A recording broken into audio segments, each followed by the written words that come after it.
माननीय मंत्री जी, item number 1। हाँ जी, एक मिनट जी।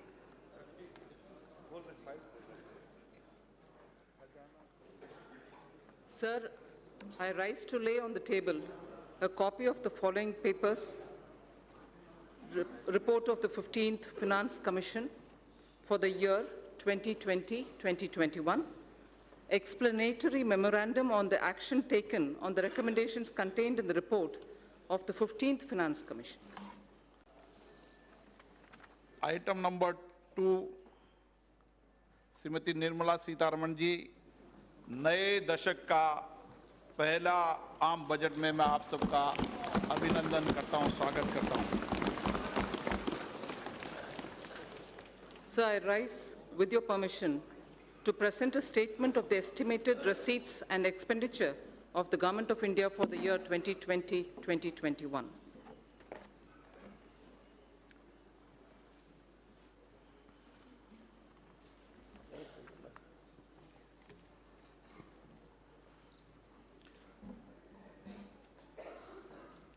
दो हजार 2021 के लिए भारत सरकार के अनुवादित प्राप्तिय और वे विवरण प्रस्तुत करेंगी निर्मला सीतारमण जी।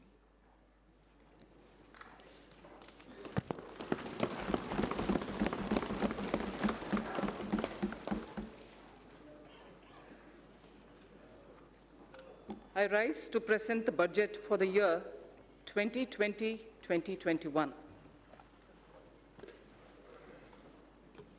Sir, in May 2019, Prime Minister Modi received a massive mandate to form the government again. With renewed vigor, under his leadership, we commit ourselves to serve the people of India with all humility and dedication. People of India have unequivocally given their Janadesh for not just political stability and also reposed faith in our economic policy. This is the budget to boost their incomes and enhance their purchasing power. Only through higher growth we can achieve that and have our youth gainfully and meaningfully employed. Let our businesses be innovative, healthy, and solvent with use of technology. For today's youth, born at the turn of the century, for every member of the scheduled castes and scheduled tribes who seek a better life, for every woman wishing to stand up and get counted, for every individual from the minority sections of our society, this budget aims to give and have your aspirations and hopes addressed. We wish to open up vistas for a vibrant and dynamic economy with a gentle breeze of new technology. This vibrant India shall be a caring society which shall attend to its weak, the old, and the vulnerables among its citizens. During 2014-19, our government brought in a paradigm shift in governance. This shift was characterized by a twin focus: fundamental structural reform and inclusive growth. Fundamentals of the economy are strong, and that has ensured macroeconomic stability. Inflation has been well contained. Banks saw a thorough cleaning up of accumulated loans of the past decade, and then they were recapitalized. Companies were provided an exit through the IBC. Several steps on the formalization of the economy were taken up. Of the structural reforms, the goods and services tax, the GST, has been the most historic in our country.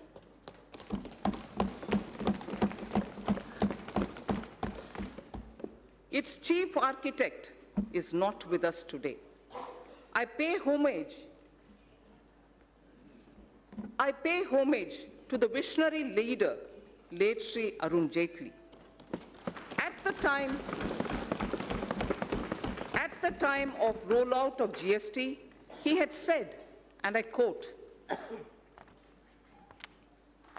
"India will be an India It will be an India where the center and states will work harmoniously towards the common goal of shared prosperity.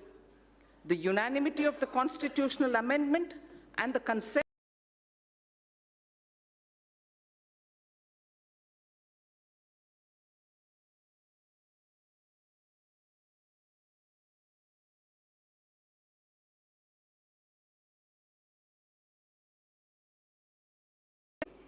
it has consolidated numerous taxes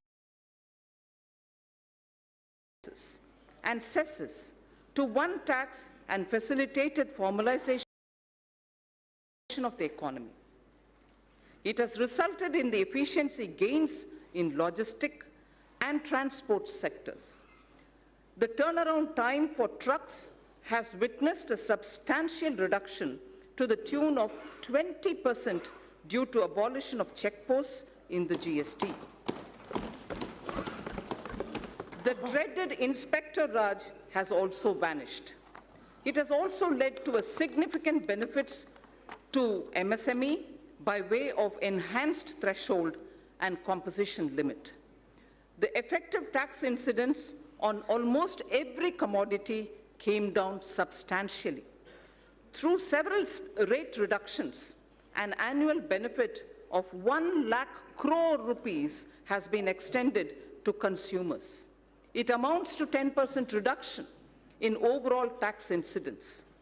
An average household now saves about 4% of its monthly spends on account of reduced GST rates. During this phase of maturing, GST did face certain challenges. This was natural, as transition was daunting. GST Council has been proactive in resolving issues during the transition. In the last 2 years, we have added more than 60 lakh new taxpayers. A total of about 40 crore returns were filed. 800 crore invoices were uploaded and 105 crore e-way bills were generated. There has been extensive engagement with stakeholders. A simplified new return system is being introduced from 1st April 2020. A former Prime Minister had once voiced a concern that the fruits of the welfare schemes were not reaching the intended citizens. The common and deserving citizen was only receiving 15 paise of every rupee sent to him. Guided by Sabka Saath, Sabka Vikas, Sabka Vishwas, our government and our Prime Minister added manifold speed and scaled up the implementation of schemes and programs that directly benefited the poor and the disadvantaged. I wish to list out only a few as examples. 1, welfare schemes with direct benefit transfer embedded in them. 2, sanitation and water as provision of basic needs and as a measure of preventive health care. 3, healthcare through Ayushman Bharat. Clean energy through Ujjwala and solar power. 4th. 5th, financial inclusion, credit support, insurance protection to vulnerable sections and pension scheme. 6th, digital penetration with broadband and UPI. And finally, affordable housing for all through PMAY, the Prime Minister Awas Yojana. The milestones achieved are unprecedented, globally recognized, and benchmarked against international indices. This strategy changed the established order of a few individuals, cornering most of the benefits, and was appreciated by the people. This had immensely positive outcomes. We have moved on from a growth rate of just over 4% in 1950s to 6% in 80s and in the 90s. However, During 2014 and 19, we clocked a growth of 7.4% on average, with inflation averaging around 4.5% itself. It is worthwhile to note that inflation was close to 9% in the last 2 decades of the last millennium and ranged 10.5% during 2009 and 14. Between 2006 and 16, India was able to raise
between 2006 and 16, India was able to raise cost-cutting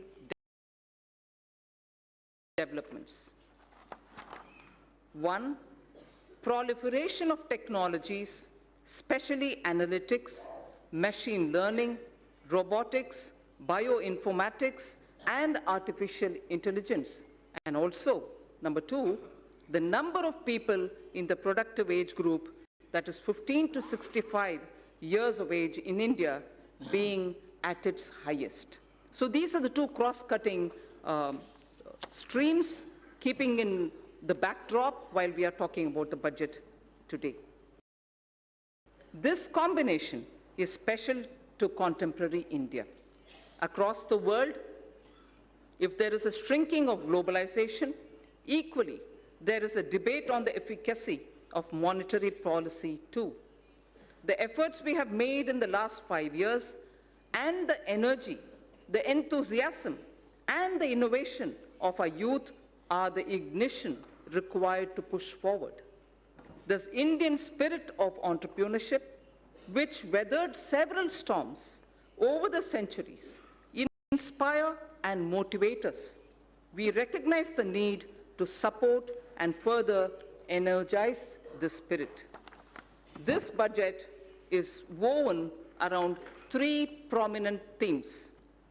1, aspirational India, in which all sections of the society seek better standards of living with access to health, education, and better jobs.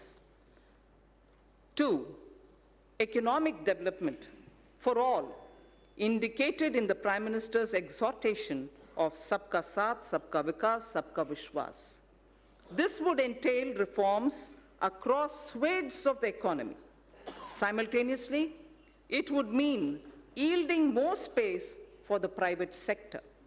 Together, they would ensure higher productivity and greater efficiency.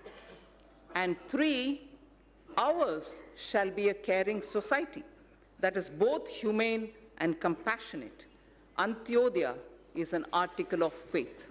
So, I repeat, this budget is woven around 3 prominent themes: aspirational India, economic development, and a caring society. The digital revolution, which has placed India in a unique leadership position globally, will see the next wave. We shall aim to achieve seamless delivery of services through digital governance, to improve physical quality of life through national infrastructure pipeline, risk mitigation through disaster resilience, social security through pension and insurance penetration. Each one of these initiatives and their components would be benchmarked to international standards, and the indices would be announced soon. Before I move to elaborate on each of these three themes, I wish to recite a small verse in Kashmiri.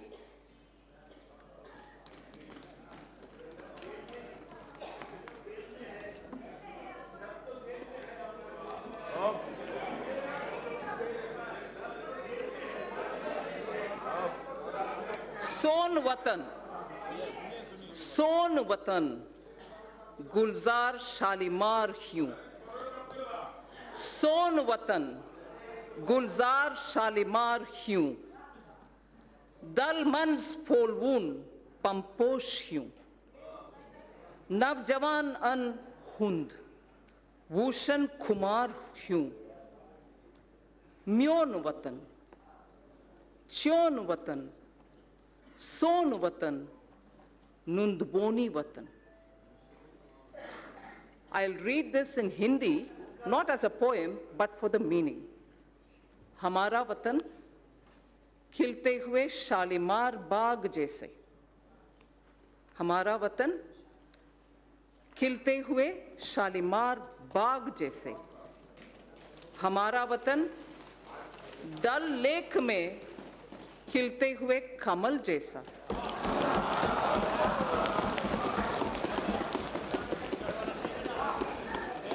नवजवानों के गरम खून जैसा. नवजवानों के गरम खून जैसा. मेरा वतन, तेरा वतन, हमारा वतन, दुनिया का सबसे प्यारा वतन.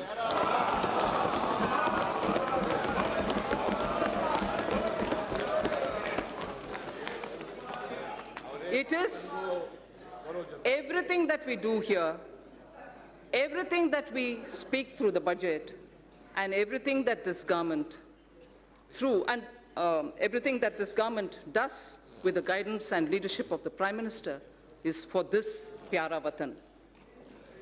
This poem, I must mention, is a poem written by Pandit Dinanath Kaul, who's a Sahitya Akademi awardee. Honorable Speaker, sir, I now move to the first of my theme, which is the aspirational India. I shall cover programs and plans related to agriculture, irrigation, and rural development. That's my first under the aspirational India theme. Second, wellness, water, and sanitation. That's a second under aspirational India. And the third is education and skills. I move to talking about agriculture, irrigation, and rural development. Our government is committed to the goal of doubling farmers' incomes by 2022. We have provided energy sovereignty through Kusum and input sovereignty through Paramparagat Krishi Vikas Yojana. We have provided resilience for 6.11 crore farmers insured under Pradhan Mantri Fasal Bima Yojana. Focus on cultivation of pulses, expansion of micro-irrigation through Krishi Sinchai Yojana have raised the self-reliance of the country. Provision of any annual supplement of the income to the farmer directly is done through PM Kisan.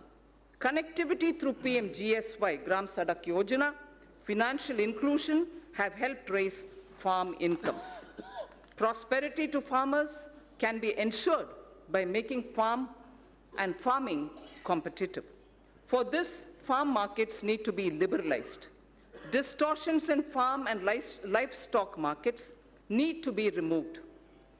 Purchase of farm produce, logistics, agri-services need copious investments. Substantial support and hand-holding of farm-based activities such as livestock, apiary, and fisheries need to be provided for. Farmers desire integrated Solutions covering storage, financing, and processing and marketing.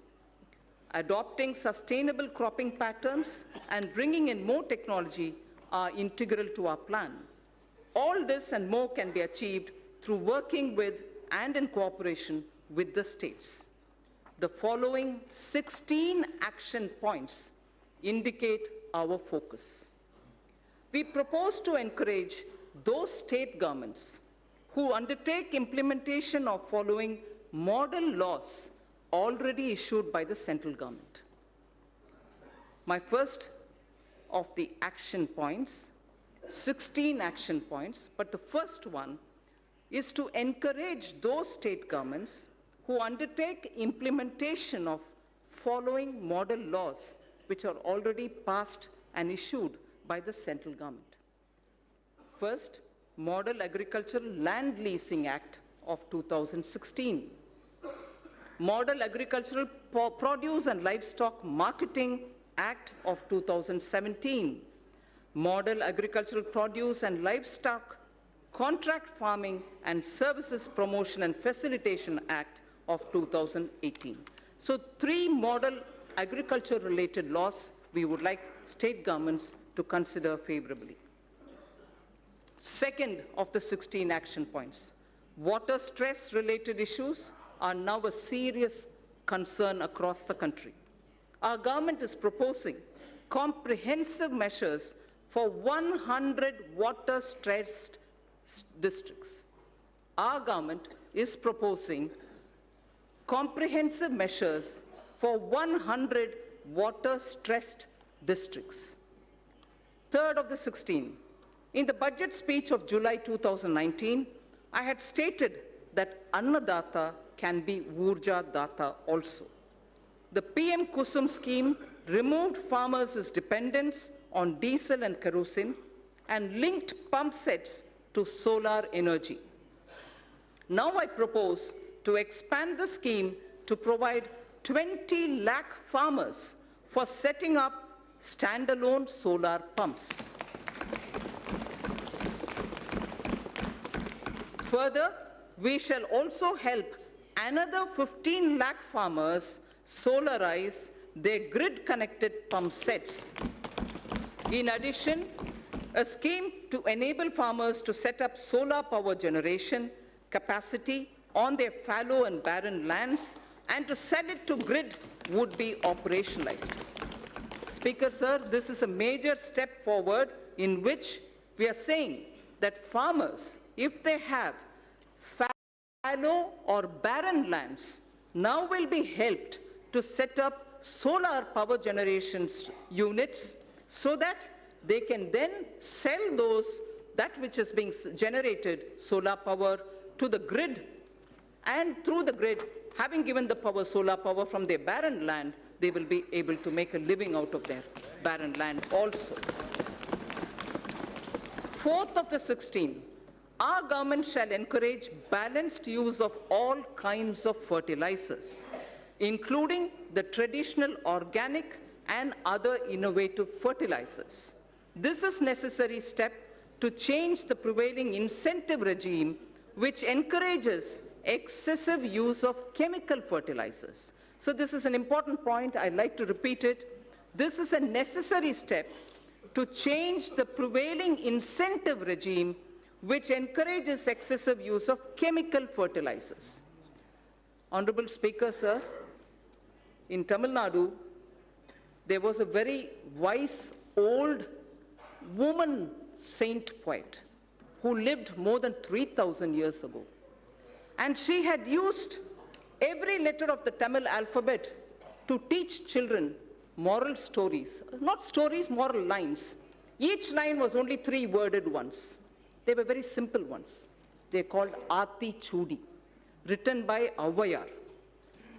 Whilst talking about effective use of land, taking care of your land, removing weeds, and making sure you tend to it properly, she had just used 3 words in a little sentence, which says it all. And that's exactly what our Prime Minister is aiming to achieve, so that the farmlands are used with proper manure, not excessive manure, and limited water to grow their grains.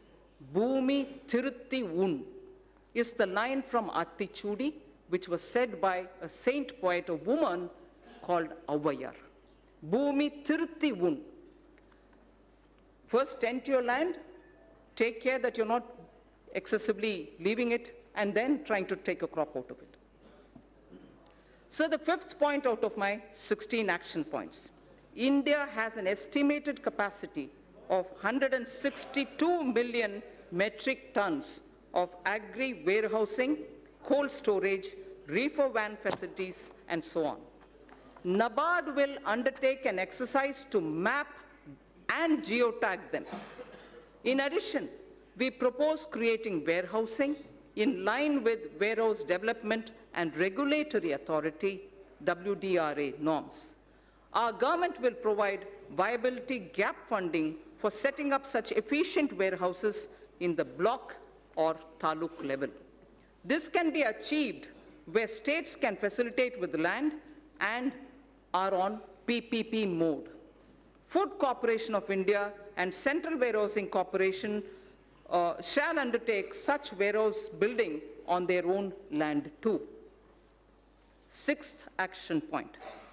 As a backward linkage, a village storage scheme is proposed to be run by SHGs. This will provide farmers a good holding capacity and reduce their logistics cost. Women SHGs can avail of Mudra or NABARD assistance and regain their position as Dhanya Lakshmi. We've heard of Dhana Lakshmi often, and many of us are familiar with Dhanya Lakshmi, and I'm sure many of us do recall the days when women in the villages were the ones who kept the seed for the entire village, and they would distribute seeds as and when a farmer required it. So we would like to restore women SHG groups to play that role or at the village level as Dhanya Lakshmis, being assisted by Mudra and being assisted by NABARD.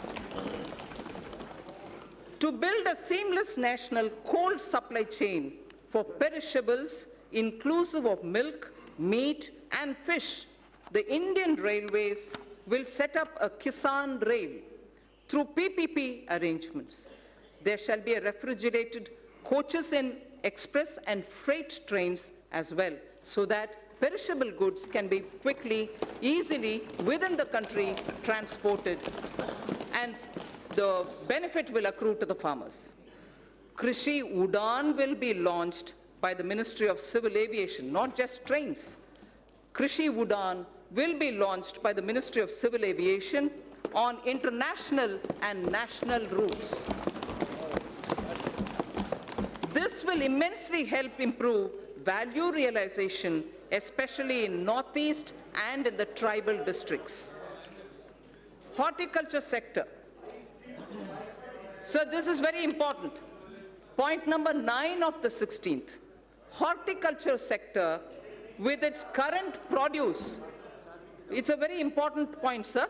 Horticulture sector with its current produce of 311 million metric ton exceeds the production of food grains. Horticulture exceeds the production of food grains.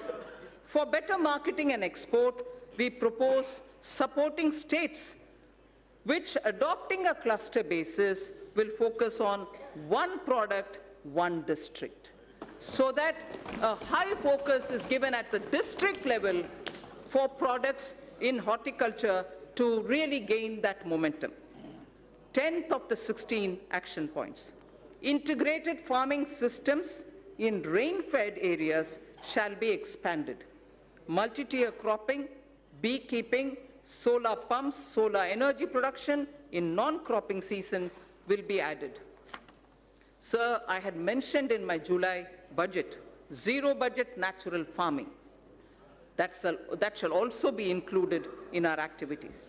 The portal on Jaivik Kheti, online national organic products market, will also be strengthened.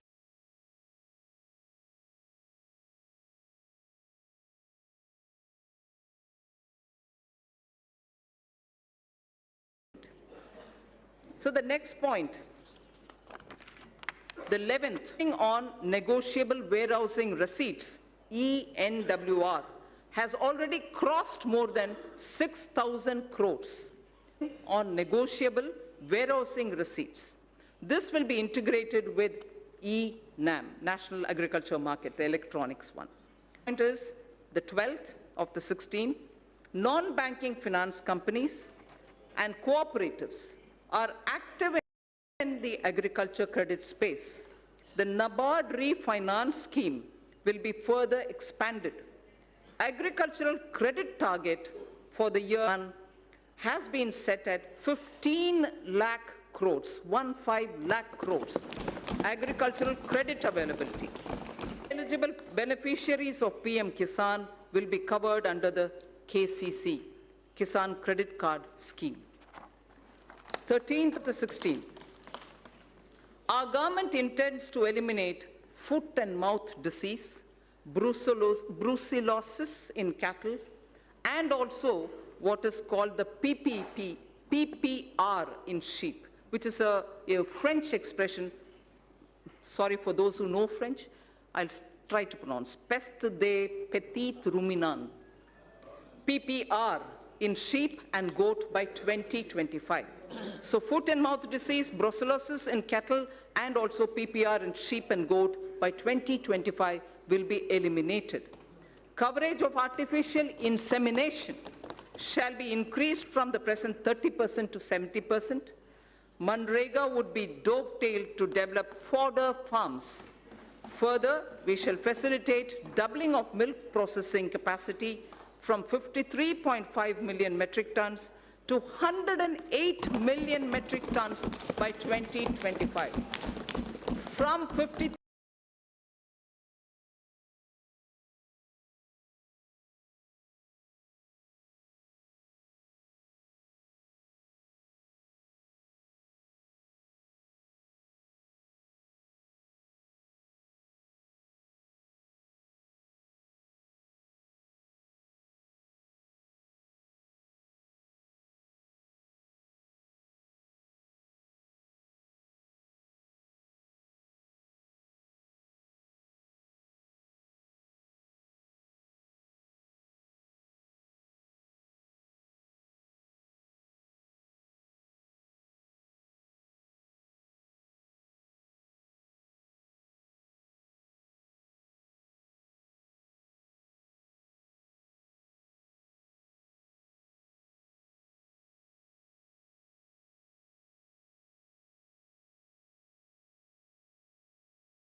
Antyodaya Yojana for alleviation of poverty, 58 lakh SHGs have been mobilized.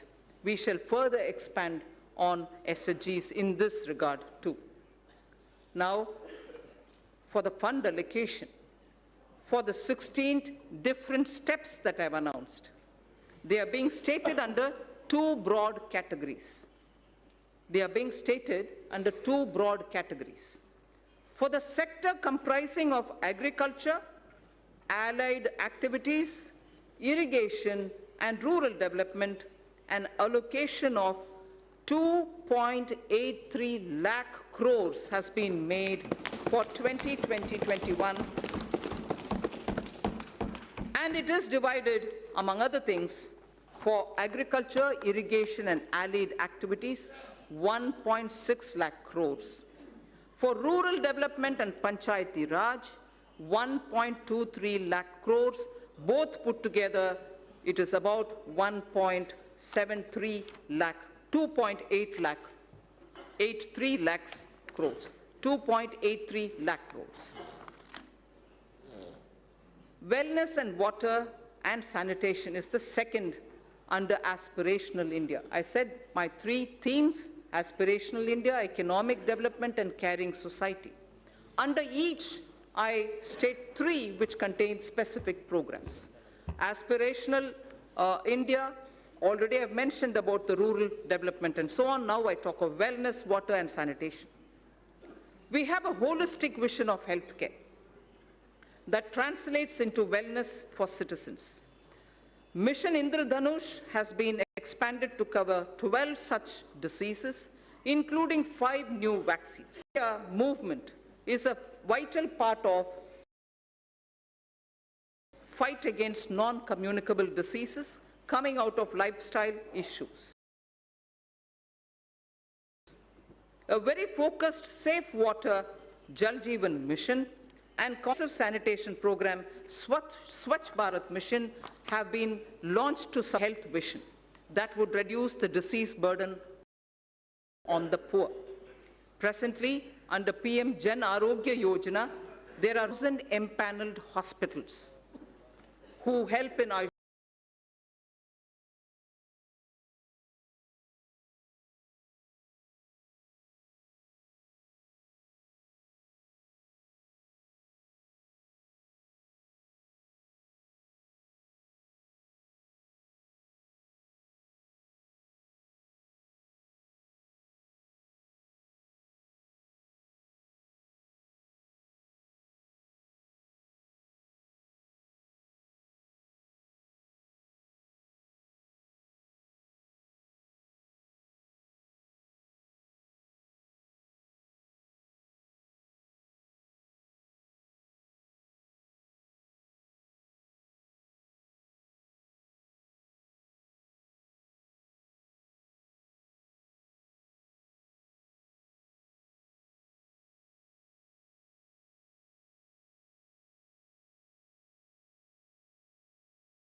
who help in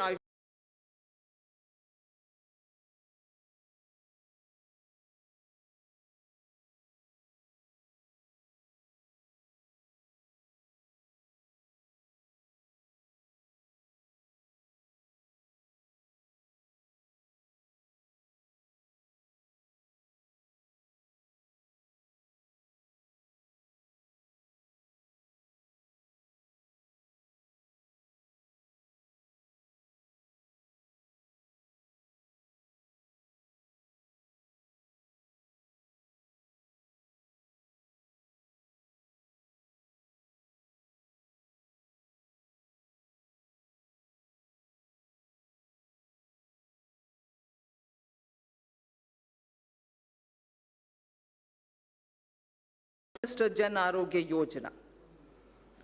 So now the important point on sanitation. Our government is committed to ODF plus. We know ODF is already there, launched, successfully sort of covered, saturation reached. But our government is committed to ODF plus in order to sustain ODF behavior because it has a lot of impact.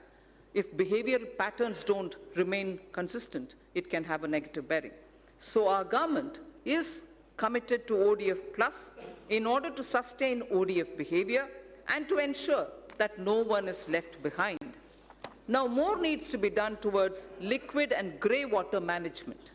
Focus would also be on solid waste collection, source segregation, and processing. The total allocation for Swachh Bharat mission is about 12,300 crores for this year, 2020-21. Aiming to provide piped water supply to all households, Prime Minister announced from the Red Fort the Jal Jeevan mission. Our government has approved 3.6 lakh crore for this mission. 3.60 lakh crore for this mission is being approved. This scheme also places emphasis on augmenting local water resources, recharging existing sources, and will promote water harvesting and desalination. Cities over 1 million population will be encouraged to meet this objective during the current year itself. During the year 2021, this scheme would be provided a budget exclusively of 11,500 crores. So I now move to the third under Aspirational India, education and skills. The third and the final item under Aspirational India is education and skills. By 2030, India is set to have the largest working age population in the world. Not only do they need literacy, but they need both job and life skills. Dialogues have been held with state education ministries, members of parliament, and other stakeholders about education policy. Over 2 lakh suggestions were also received. The new education policy will be announced soon. It is felt that our education system needs greater inflow of finance to attract talented teachers, innovate, and build better labs. Therefore, steps would be taken to enable sourcing external commercial borrowings and FDI so as to deliver higher quality education. Students in general stream, as opposed to those in services or technology stream, sciences and technology stream, need their employment opportunities improved. About 150 higher education institutions will start apprenticeship embedded degree diploma courses by March 2021. The government proposes to start a program whereby urban local bodies across the country would provide internship opportunities to fresh engineers for a period up to 1 year. So local bodies, as you know, do undertake a lot of public work program, and their manpower is also limited. But yet, young engineers who are ready to serve for the purpose of learning how it is to work with the government are also going around seeking opportunities. So here we have created an opportunity by saying urban local bodies should now give opportunity for fresh engineers so that they can help them plan better and in turn also learn as an intern under the local bodies. So this is for a period of 1 year that we've opened up.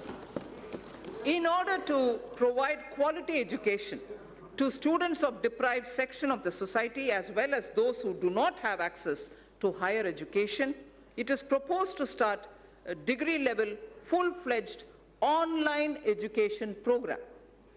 This shall be offered only by institutions who are ranked within top 100 in the National Institutional Ranking Framework. Initially, only a few such institutions would be asked to offer such programs. So, India should also be a preferred destination for higher education. Hence, under its Study in India program, an IND-SAT exam is proposed to be held in Asian and African countries. It shall be used for benchmarking foreign candidates who receive scholarships for studying in Indian higher education centers. A national police university and a national forensic science university are being proposed in the domain of policing science, forensic science, and cyber forensics. There is a shortage of medical doctors. There is a shortage of qualified medical doctors, both general practitioners as well as specialists. In order to meet this requirement, it is proposed to attach a medical college to an existing district hospital in PPP mode. Those states that fully allow facilities of the hospital to the medical college and wish to provide land at a concession would be able to receive viability gap funding from the center. Details of the scheme would be worked out soon, so we aim to have at the district level with hospitals which are being extended for medical college training and also for producing more doctors, viability gap funding will also be extended. So the National Board of Examination imparts PG medical qualification, diploma and fellow of National Board, DNB and FNB.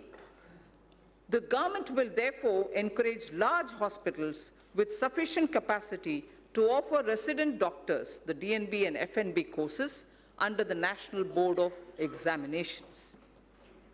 There exists a huge demand for teachers, nurses, paramedical staff, and caregivers all abroad. There exists a huge demand abroad for teachers, nurses, paramedical staff, and caregivers. However, their skill sets many a time do not match the employer's standards and therefore need to be improved. I propose that a special bridge course be designed by the Ministries of Health, Skill Development, together with professional bodies to bring in equivalence. Language requirements of various countries need also to be included. All these should be achieved through a special training package. Our government proposes to provide about 99,300 crores for education sector in 2021 and about 3,000 crores for skill development. So I move to the second theme, economic development. Aspirational India, economic development, and caring society. I'm now talking on economic development.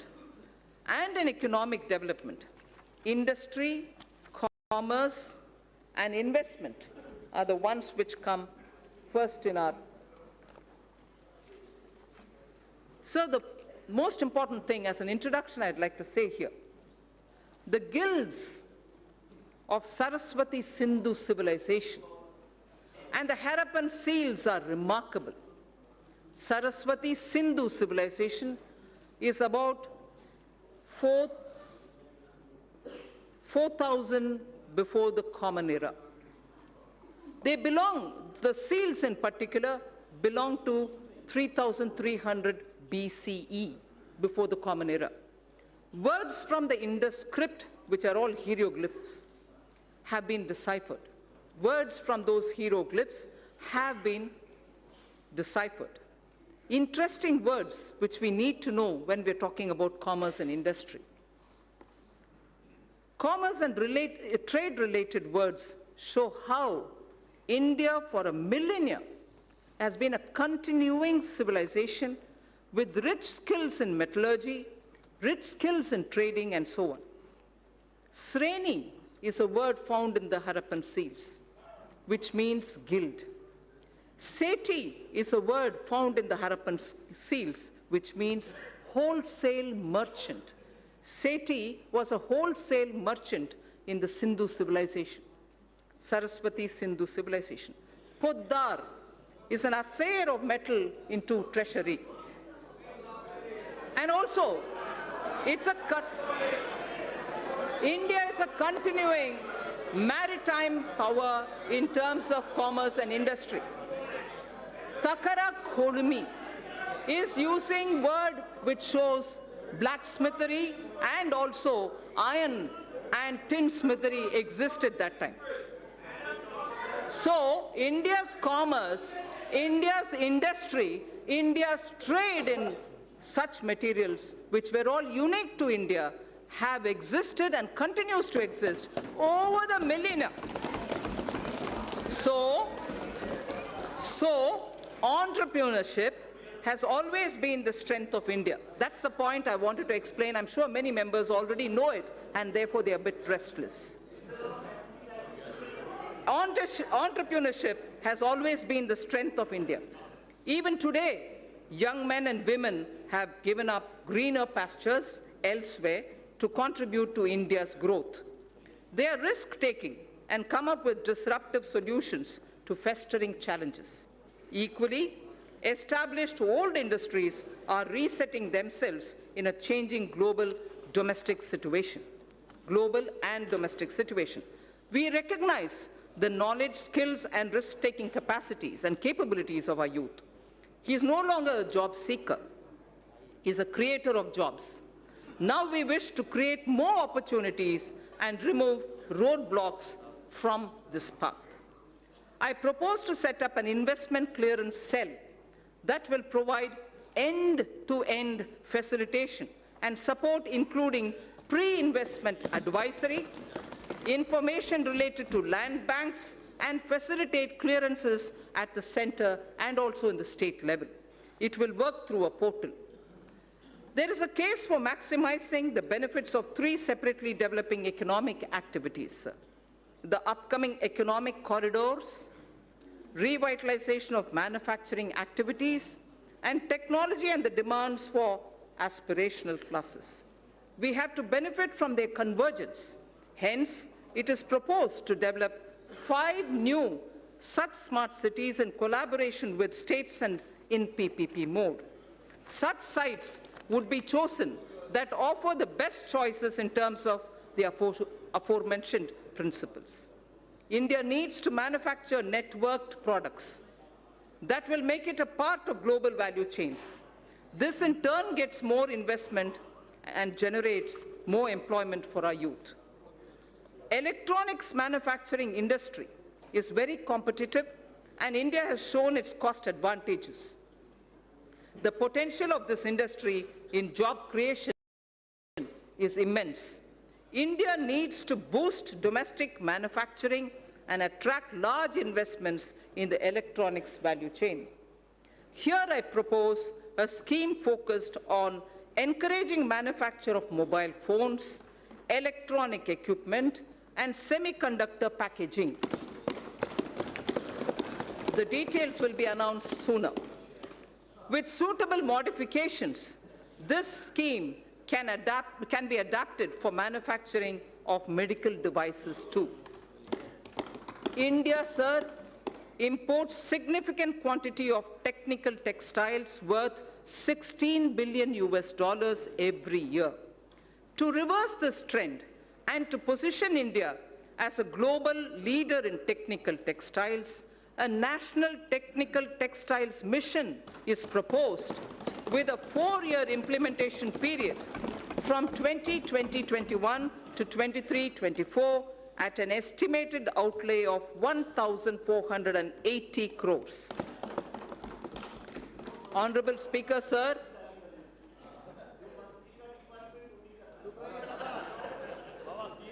Honorable Speaker, sir, from the Red Fort, our Prime Minister spoke about quality and standards when he spoke of zero defect, zero effect manufacturing. In September last year, I had called for a time-bound adoption by industry of all necessary mandatory technical standards and their effective enforcement. All ministries during the course of this year would be issuing quality standard order. So to achieve higher export credit disbursement, a new scheme, NIRVIC, is being launched, which provides for higher insurance cover, reduction in premium for small exporters, and simplified procedure for claim settlements. It is proposed to digitally refund to exporters. That was NIRVIC. I'm coming to a different point now. It is proposed to digitally refund to exporters duties and taxes levied at the center, state, and local levels, such as electricity duties, VAT, the VAT, on fuel used for transportation, which are not getting exempted or refunded under any other existing mechanism. This scheme for reversion of duties and taxes on exported products will be launched from this year itself. Honorable Speaker, it is the vision of our Prime Minister that each district should develop as an export hub. Efforts of the center and state governments are being synergized and institutional mechanisms are being created in order that every district becomes an export hub. Government e-marketplace, GEM, is moving ahead for creating a unified procurement system in the country for providing a single platform for procurement of goods, services, and works. It offers a great opportunity for medium and small and micro enterprises. 3.24 lakh vendors are already on this platform. It is proposed to take its turnover to 3 lakh crores. I propose to provide about 27,300 crores for development and promotion of industry and commerce for the year 2020-2021. So under economic development, the second point that I want to focus on is a very important point, and it is on infrastructure.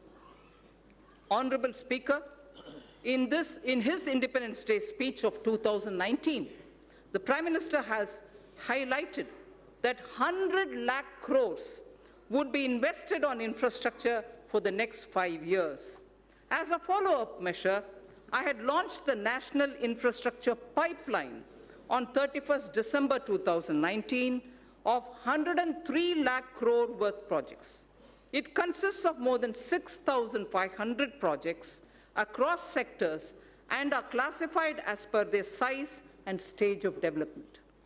These new projects will include housing, safe drinking water, access to clean and affordable energy, health care for all, world-class educational institutions, modern railway stations, airports, bus terminals, metro, railway transportation, logistics and warehousing, irrigation projects, etc. The National Infrastructure Pipeline envisions improving the ease of living for each and every individual citizen in the country. It will also bring in generic and sectoral reforms in development, operation and maintenance of these infrastructure projects. A huge employment opportunity exists for India's youth in construction, operation and maintenance of infrastructure. National Skill Development Agency will give special thrust to infrastructure-focused skills and their development opportunities. I propose to set up a project preparation facility for infrastructure projects. This program would actively involve young engineers, management graduates, and economists from our universities. It is also proposed to direct all infrastructure agencies of the government to involve youth power in startups. They will help in rolling out value-added services in quality public infrastructure for citizens. A national logistics policy will soon be released. Among other things, it will clarify the role of union government, state government, and also the key regulators. It will create a single window e-logistics market and focus on generation of employment, skills, and making MSMEs competitive. So also, accelerated development of highways will be undertaken. This will include development of 2,500 kilometer access control highways, 9,000 kilometers of economic corridors, 2,000 kilometers of coastal and land port roads, and 2,000 kilometers of strategic highways. The Delhi-Mumbai Expressway and 2 other packages would be completed by 2023. Chennai-Bengaluru Expressway would also be started. So the fast-track mechanism encourages us towards greater commercialization of our highways so that NHAI can raise more resources. I propose to monetize at least 12 lots of highway bundles of over 6,000 kilometers before 2024. In carrying out its duty, the Indian Railways performs a service to the nation. Within 100 days of assumption of this government, it has commissioned 550 Wi-Fi facilities in as many railway stations. It has eliminated unmanned level crossings and aims to achieve electrification of 27,000 kilometers of tracks. This will call, obviously, for optimization of costs. Railways has small operating surplus. About Indian Railways, there are 5 measures, among other things, that I wish to highlight. Setting up a large solar-powered capacity. Setting up a large solar power capacity alongside the rail tracks on the land owned by railways a proposal is under consideration. 4 station redevelopment projects and operation of 150 passenger trains would be done through PPP mode. The process of inviting private participation is underway. More Tejas type trains will connect iconic tourist destinations. High-speed train between Mumbai and Ahmedabad would be actively pursued. 148-kilometer Bengaluru suburban transport project at a cost of 18,600 crore would have fares on metro model. Central government would provide 20% of the equity, and it will also facilitate external assistance up to 60% of the project cost. Sir, our seaports need to be more efficient. Technology has to be used to improve performance. A governance framework keeping with global benchmarks needs to be put in place. This government would consider corporatizing at least one major port and subsequently its listing on the stock exchanges. Inland waterways received a boost. Inland waterways received a boost in the last 5 years. The Jal Vikas Marg on National Waterway 1 will be completed. Further, the 890-kilometer Dhubri-Sadiyar connectivity in Assam will be done by 2022. Honorable Speaker, sir, developing waterways has its impact on the ecosystem on both the banks of the river. Our Prime Minister has conceptualized Arth Ganga. Plans are afoot to energize economic activity along the river banks. Air traffic has been growing rapidly in the country as compared to global average. 100 more airports would be developed by 2024 to support the Udan scheme. It is expected that the air fleet number shall go up from the present 600 to 1,200 during this time itself. I propose to provide 1.7 lakh crores for transport infrastructure in 2021. So taking electricity to every household has been a major achievement of this government. However, the distribution sector, particularly the DISCOMs, are under financial stress. The ministry intends to promote smart metering. I urge all the states and union territories to replace conventional energy meters by prepaid smart meters in the next 3 years. Also, this would give consumers the freedom to choose the supplier and the rate as per their requirements. So this is a very important step in reaching electricity to all people. This would give consumers the prepaid meters, the smart meters, would give consumers the freedom to choose the supplier and the rate as per their requirements. Further measure to reform DISCOMs would be taken. I propose to provide 22,000 crores to power and renewable energy sector for the year 2020-21. So now I come to oil and natural gas. In the upstream sector, oil and gas, the open acreage licensing policy, OALP, is a success, having awarded 137,000 square kilometers for exploration to private sector and to the CPSCs. City gas distribution rights are also awarded. Further, it is proposed to expand the national gas grid from the present 16,200 kilometers. At the moment, it is 16,200 kilometers only. We propose to expand it to reach 27,000 kilometers. To deepen the gas markets in India, further reforms will be undertaken to facilitate transparent price discovery and also ease of transactions. So I come to talking about the new economy now.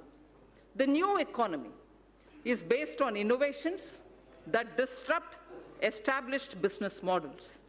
Artificial intelligence, Internet of Things, 3D printing, drones, DNA, data storage, quantum computing,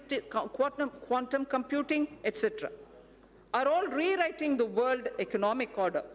India has already embraced a new paradigm, such as the sharing economy with aggregator platforms, displacing conventional businesses. Government has harnessed new technologies to enable direct benefit transfers and financial inclusion on a scale like never before. It's now a cliche, data is the new oil. And it is true that analytics, fintech, and Internet of Things are changing the way we deal with our lives. To take advantage of this, I propose to bring out soon a policy to enable private sector to build data center parks throughout the country. Building data center parks throughout the country. It will enable our firms to skillfully incorporate data in every step of their value chains. Our vision is that all public institutions at the Gram Panchayat level, such as Anganwadis, health and wellness centers, government schools, PDS outlets, post offices, and police stations will all be provided with digital connectivity. So, the fiber to home FTTH connections through BharatNet will link 100,000 Gram Panchayats this year itself. 1 lakh Gram Panchayats this year itself will be connected to the optical fiber FTTH program. It is proposed, therefore, to provide 6,000 crores to BharatNet program 2020-21. We need to expand the base for knowledge-driven enterprises. Intellectual property creation and protection will play an important role. Several measures are proposed in this regard, which will benefit the startups. A digital platform would be promoted that would facilitate seamless application and capture IPRs. Also, in an institute of excellence, a center would be established that would work on the complexity and innovation in the field of intellectual property. Honorable Speaker, sir, knowledge translation clusters would be set up across the different technology sectors, including new and emerging sectors, for designing, fabrication, and validation of proof of concept, and further scaling up technology clusters, harboring such test beds and small-scale manufacturing facilities would be established. Mapping of India's genetic landscape is critical for next-generation medicine, agriculture, and for biodiversity management. To support this development, we will initiate 2 national-level science schemes to create a comprehensive database. The government proposes to provide early life funding, including seed fund, to support ideation and development of early-stage startups. So critical to our quantum technology. Quantum technology is opening up new frontiers in computing, communications, cybersecurity, with widespread applications. It is expected that a lot of commercial applications would emerge from theoretical constructs which are developing in this area. It is proposed to provide an outlay of 8,000 crores over a period of 5 years for the national mission on quantum technologies and application.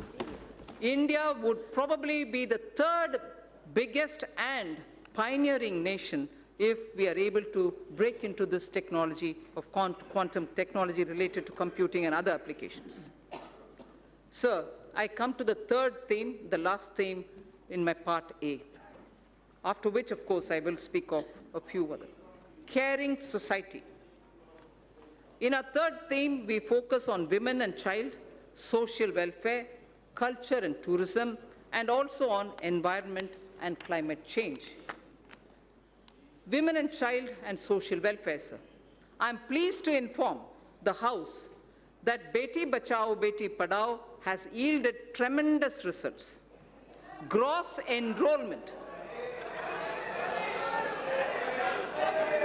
Sir, if you hear the data, I think it's important not to politicize issues related to women. Beti Bachao, Beti Padhao has yielded tremendous results. Gross enrollment ratio of girls across all levels of education is now higher than boys. At elementary level, it is 94.32% as against 89.28% for boys.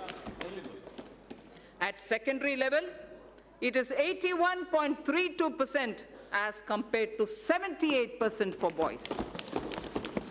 At higher secondary level, girls have achieved a level of 59.70 compared to only 57.54% for boys. So girls are actually under Beti Padhao benefiting from the scheme. Health of mother.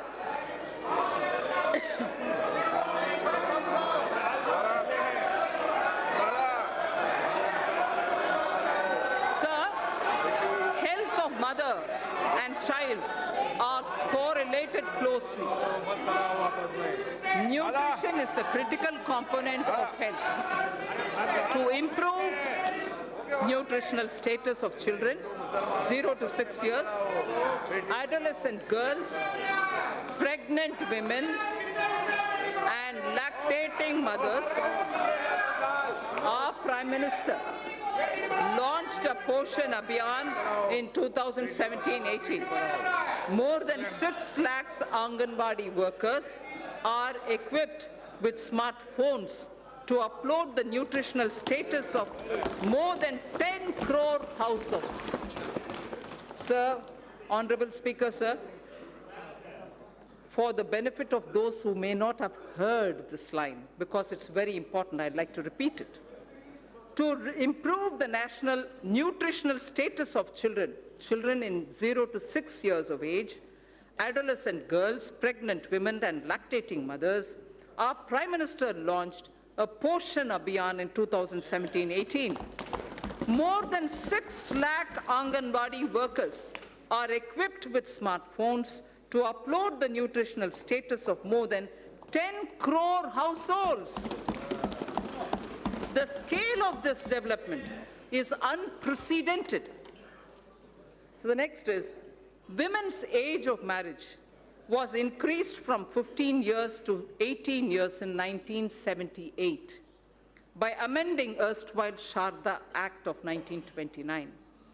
As India progresses further, opportunities open up for women to pursue higher education and careers.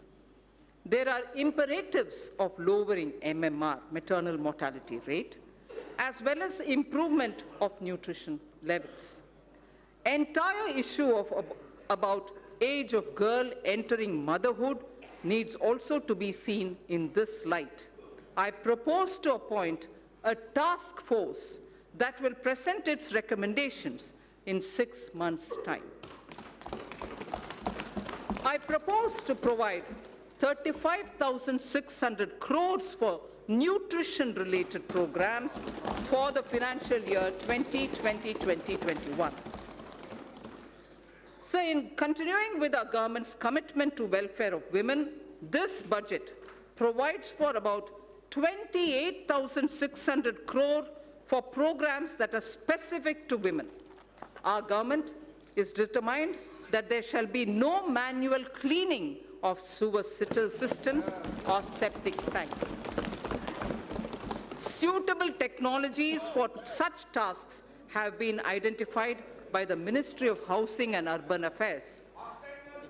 The ministry is working with urban local bodies for the adoption of these technologies. We will now take this to its logical conclusion. We will now take it एक minute बंद to मैं सभी माननीय सदस्यों से आग्रह करूंगा आपको बजट पर पर्याप्त समय और पर्याप्त अवसर दूंगा उस समय आप बोलना और दादा विशेष रूप से आपको बोलने की परमिशन दूंगा Thank you, sir. No Thank you, Speaker, sir. We will now take this.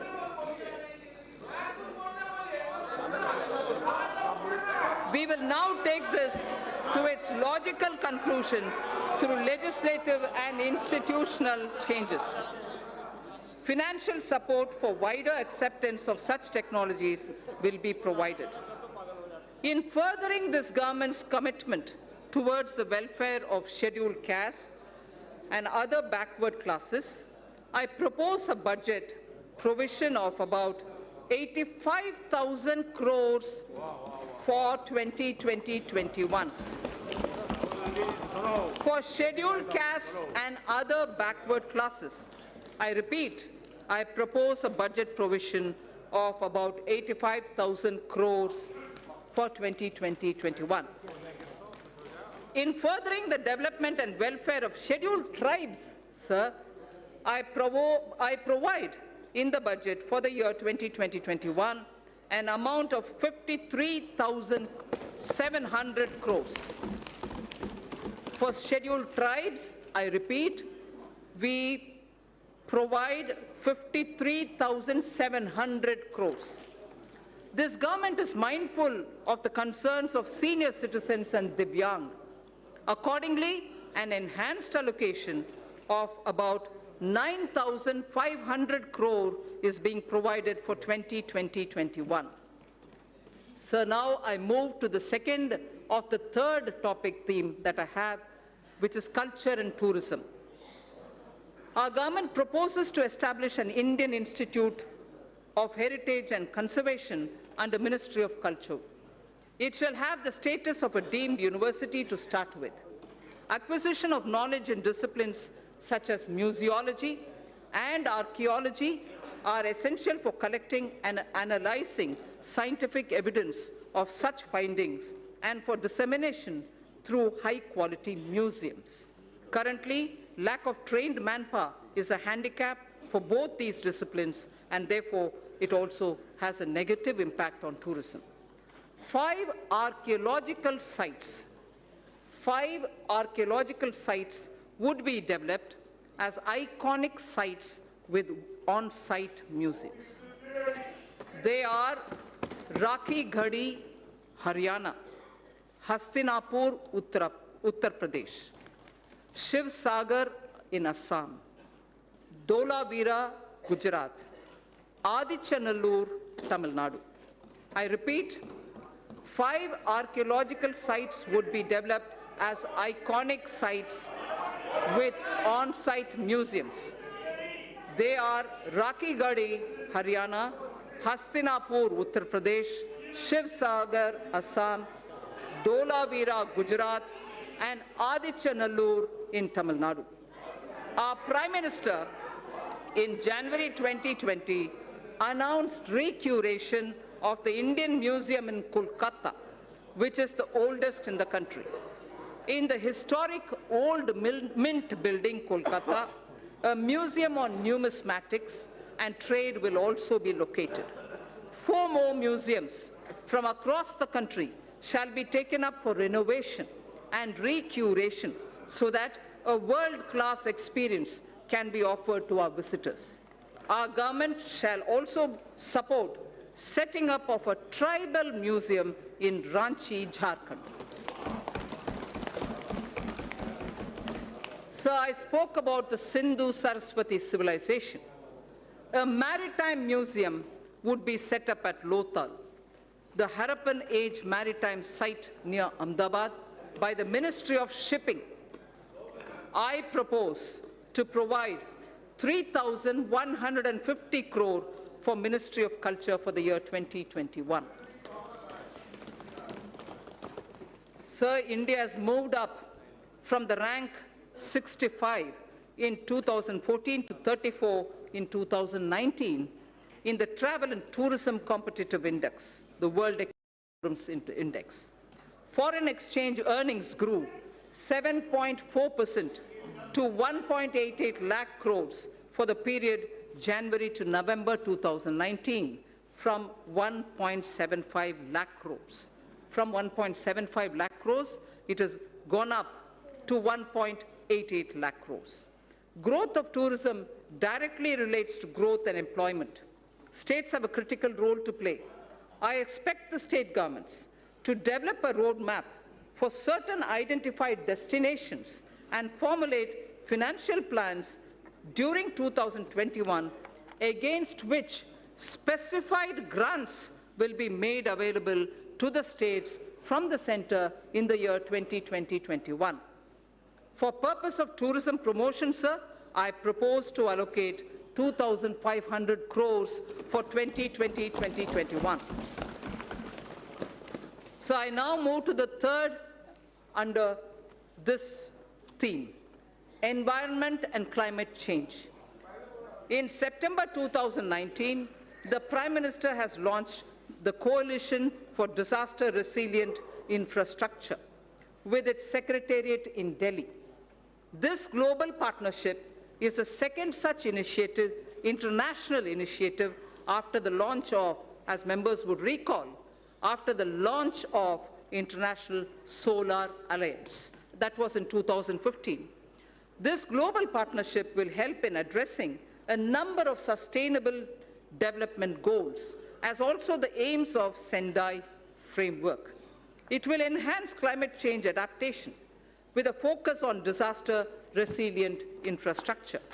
India submitted its nationally determined contribution under the Paris Agreement in 2015 on a best effort basis, keeping in mind the development imperative of our country. Its implementation effectively begins from 1st January 2021. Our commitments as action will be executed in various sectors. Honorable Speaker, sir, I interrupt here only to say this is a very important point because a lot of our commitments which have been given in the Paris Climate Change Conference on best effort basis will start kicking in from 1st January 2021. Our commitments as action will be executed in various sectors by the departments and ministries concerned through a normal budget process. They will do it through the normal budgeting process. There are, however, yet thermal power plants that are old and their carbon emission levels are very high. For such power plants, we propose that utilities running them would be advised to close them if their emission is above the preset norms. The land so vacated can be put to alternative uses. In large cities having population above 1 million, clean air is a matter of concern. I'm sure a lot of our members will be keen to know about what steps are being taken for cities and clean air. The government proposes, Honorable Speaker, to encourage such states that are formulating and implementing plans for ensuring cleaner air in cities above 1 million. Parameters for the incentives would be notified by the Ministry of Environment, Forests and Climate Change. Allocation for this purpose is 4,400 crores for 2020-2021. So there is something which, before I move to talking about governance, because the three themes that I put before the members is coming to a close, I fall back on the wise words of Thiruvalluvar. And this, it's very important, sir. We have heard several words of wisdom from Thiruvalluvar. Thiruvalluvar has spoken about what a good country is. What a good country is actually got to be like. And what makes up for jewels of a good country. I first read it in Tamil, then I'll give you the meaning. Pini inmai, selvam, vilai inbam, emam. Pini inmai, selvam, vilai inbam, emam. அணி என்ப நாட்டின் வைந்து. அணி என்ப native வைந்து. There are 5, what Thiruvalluvar says, which are jewels for a good country. The first is pini in mind, meaning the country will have to be without epidemics or illnesses, major illnesses. The second, he says, it should be wealthy. It should have wealth. It should have wealth. Vilaivu. It should also have vilaichal. In the sense, from the fields, it should have good crop. It should have inbam. It should have happiness. It also should have aimam, which is security and safety of the country. Sir, the 5 jewels. 5 jewels. Pini in my, selvam, vilaivinbam, aimam, and inbam. Prime Minister Modi, Ayushman Bharat for health for all is penny in mind. Selvam, wealth creators will be respected in this country. Wealth creators will be respected in this country. Selvam. Vilaichal, having good crop. Farmer PM Kisan, doubling of income, use of fertilizers and proper growth leads to surplus in horticulture, surplus in Tilhan, surplus now probably also in Dalhan. So the Prime Minister's program at health, at creating and giving respect for wealth creators and improving agricultural output and looking at ease of living, bringing happiness to people, and above all, the 5th, aimam, this country's national security. You have enough proof to say national security is the top priority of this government.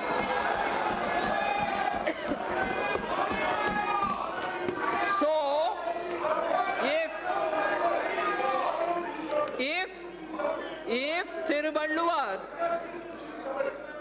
Thiruvalluvar, आपको कुछ होना चाहिए, तमिल में पढ़ा है, बैठ जाइए. that's right, sir.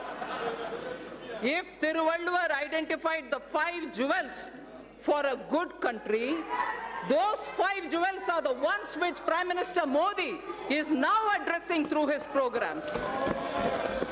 For health, Ayushman, for wealth creators, a respectable and honorable climate, good crops, happiness through ease of living, and national security. So, now with all that said, the bouquet of flowers which I would like to give every citizen with trust and faith,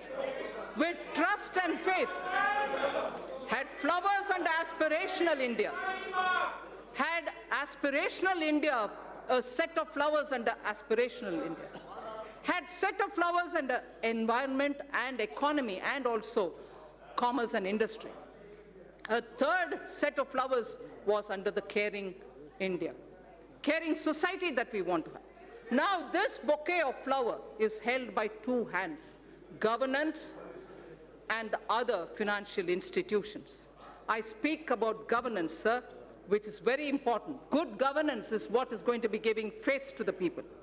Honorable Speaker, sir, all the while I have explained the color and composition of the bouquet of flowers, schemes and programs. They were grouped under aspirational India, economic development and caring India. Now I speak about the 2 hands that will hold them. One such a hand is governance, which is clean, corruption-free, policy-driven, and good in its intent. And most importantly, trusting in faith, trusting every citizen, the aspirational youth, the hard-working women.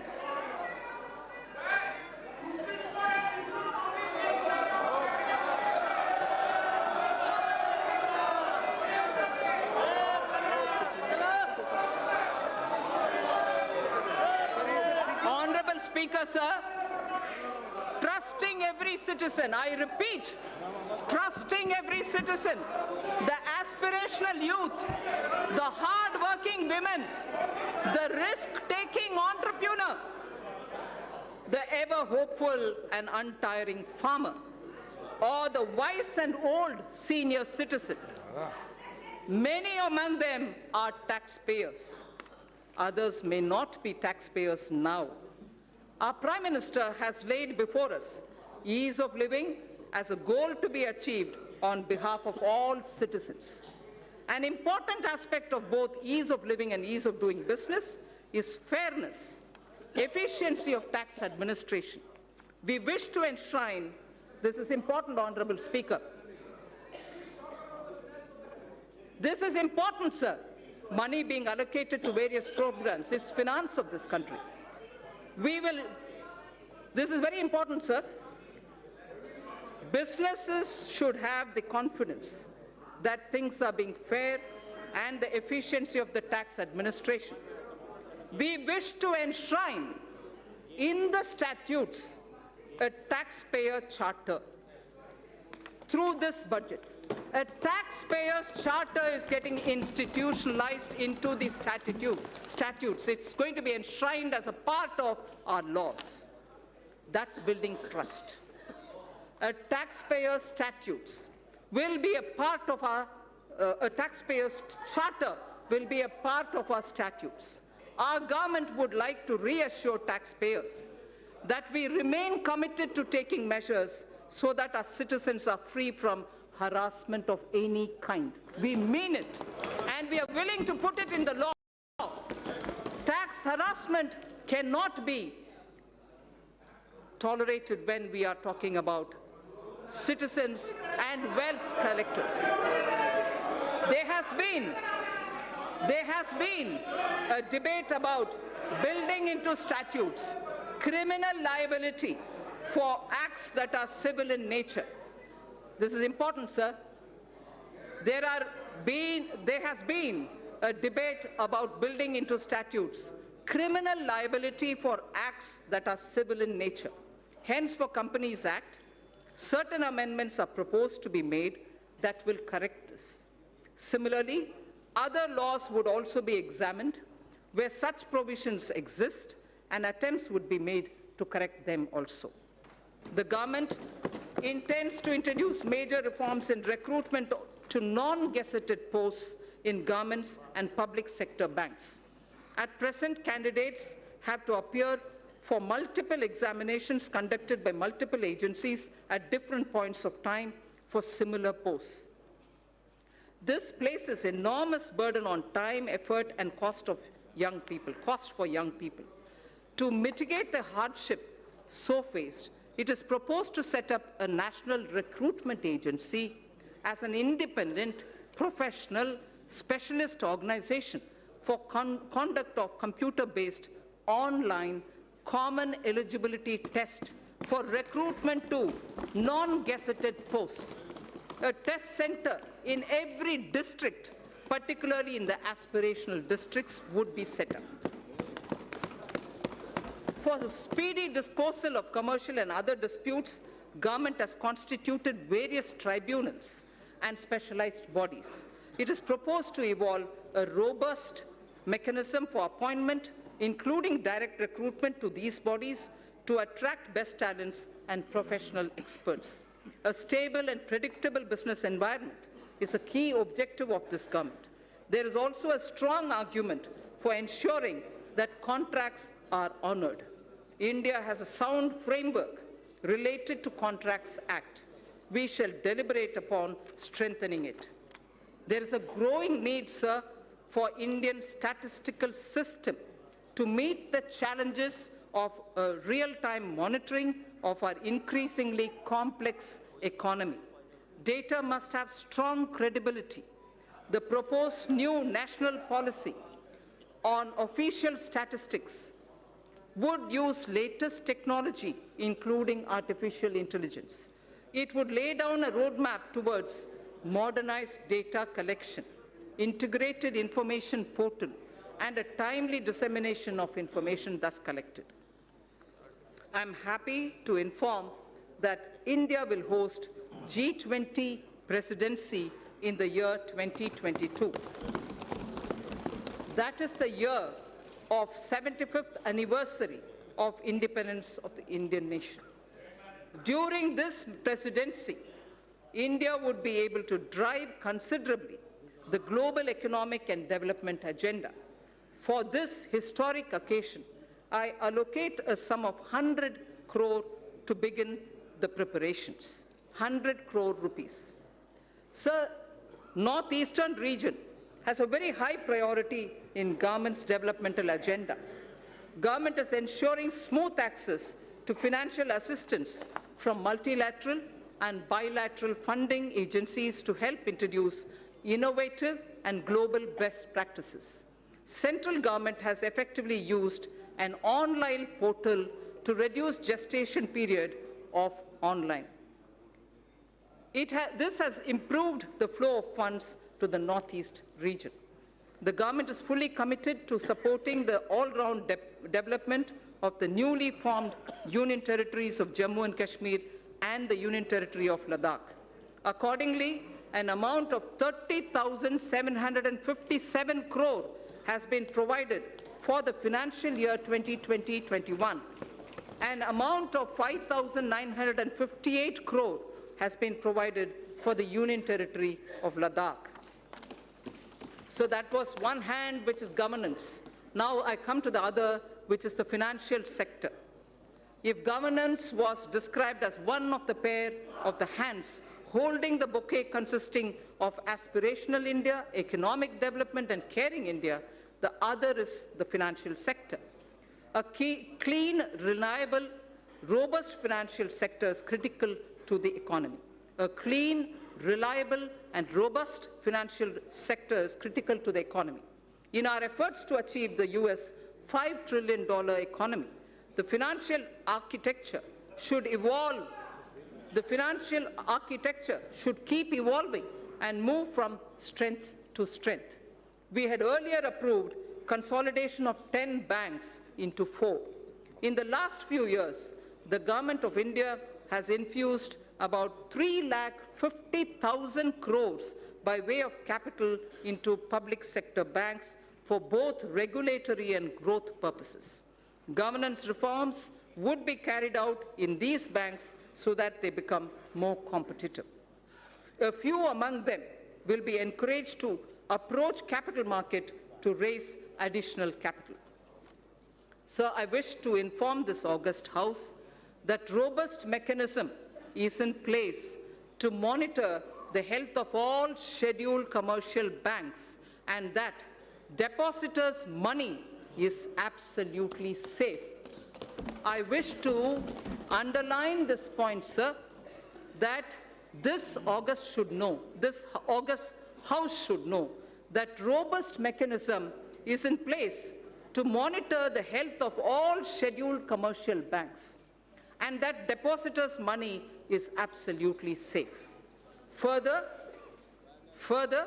the Deposit Insurance and Credit Guarantee Corporation has been permitted to increase deposit insurance coverage for a depositor, which is now standing at 1 lakh of rupees to 5 lakh per depositor. Sir, the insurance cover for a depositor is at 1 lakh now. Now we are raising it to 5 lakh for each depositor. Sir, to strengthen the cooperative banks, amendments to the Banking Regulation Act are proposed for increasing professionalism, enabling access to capital, and improving governance and oversight for sound banking through the RBI. The limit for NBFCs to be eligible for debt recovery under the Securitization and Reconstruction of Financial Assets and Enforcement of Security Interests under the SARFAESI Act 2002 is proposed to be reduced from 500 crores to asset size 100 crores only, or loan size from existing 1 crore to 50 lakhs. Therefore, we feel many of the small NBFCs which can come for debt recovery would be far easily done for smaller companies. In the last few years, the government has taken concrete steps to bring our banking system to be robust. However, there is a need for greater private capital. Accordingly, it is proposed to sell the balance holding of Government of India's IDBI Bank to private, retail and institutional investors through the stock exchange. There is a need, sir, to take further steps to bring in transparency and greater professionalism in public sector banks. The government will take appropriate measures towards this end. Sir, to help easy mobility while in jobs, we wish to infuse into the universal pension coverage with auto-enrollment. Also, we wish to place such mechanisms which can enable interoperability and provide safeguards for the accumulated corpus. Regulating role of PFRDAI, which is the pension regulatory body, requires strengthening. Necessary amendments would be carried out in Pension Fund Regulatory Development Authority of India Act that will also facilitate separation of NPS trust for government employees from the PFRDAI. This would also enable establishment of a pension trust by the employees other than from the government. I am confident that this will motivate citizens to plan for their old age.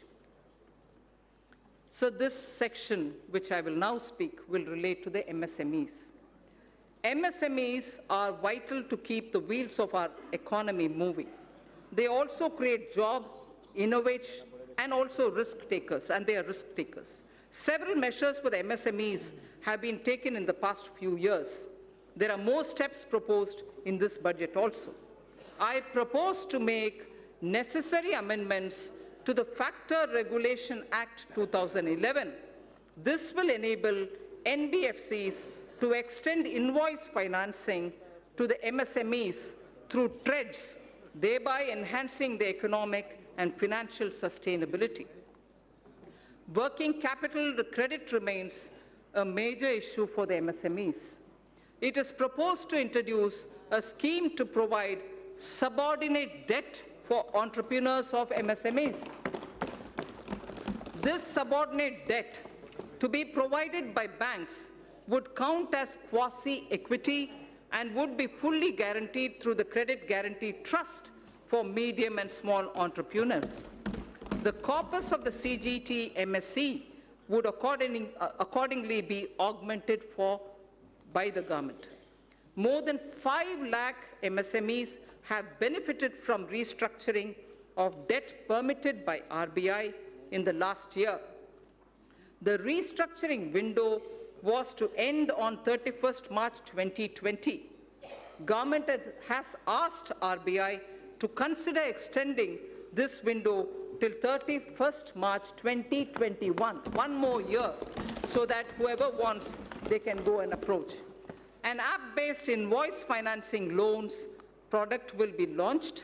This will obviate the problem of delayed payments and consequential cash flow mismatches for the MSME.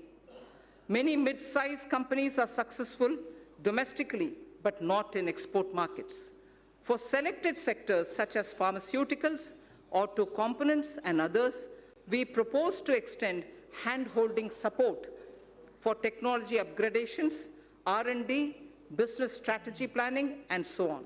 A scheme of 1,000 crore rupees will be anchored in the Exim Bank together with the SIDBI. Both these institutions would contribute 50 crores each. This 100 crore would be achieved towards equity and technical assistance.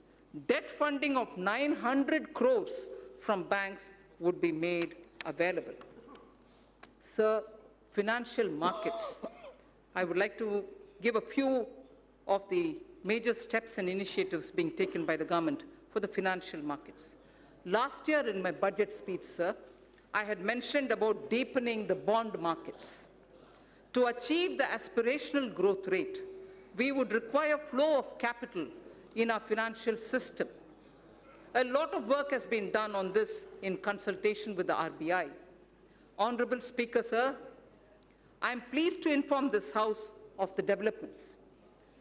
Certain specified categories of government securities would be opened fully for non-resident investors, apart from being available to domestic investors also. The limit for FPI in corporate bonds, currently at 9% of outstanding stocks, will be increased to 15% of the outstanding stock of corporate bonds.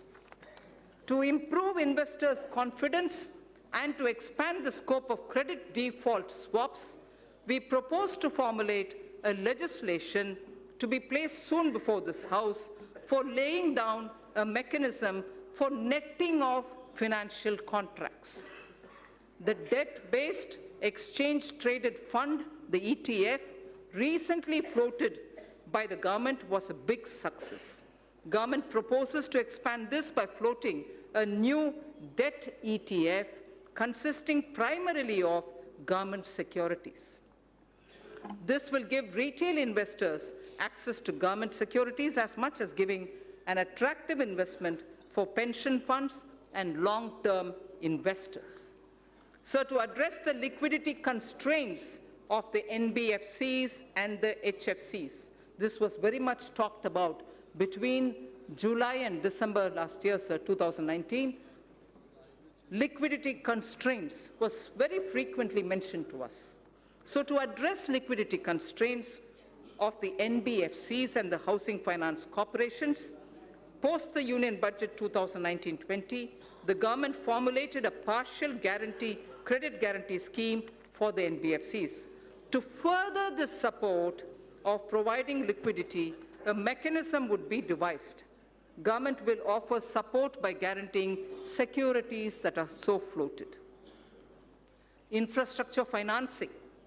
Government's commitment for investment in infrastructure was reiterated when 103 lakh crore national infrastructure pipeline projects were announced. I would also like to inform that about 22,000 crores of rupees has already been provided as support for infrastructure pipeline. On December 31st, if honorable members would recall, the national pipeline consisting of more than 6,500 projects were announced. 22,000 crore has already been provided as support to infrastructure pipeline. This would cater for equity support to infrastructure finance companies such as the IIFCL and a subsidiary which is of NIIF. So two institutions, IIFCL and the subsidiary of NIIF, take it. They would leverage it as permissible to create financing pipeline of more than 1 lakh crores. This would create a major source of long-term debt financing for infrastructure projects and fulfill a long-awaited requirement. Sir, the IFSC, GIFT City, has the potential to become a center of international finance as well as a center for high-end data processing. GIFT IFSC has an approved free trade zone for housing vaults. It already has 19 insurance entities, 40 banking entities.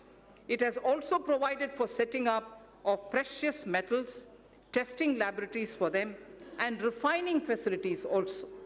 With the approval of the regulator, GIFT City would now set up an international bullion exchange in GIFT City IFSC as an additional option for trade by global market participants.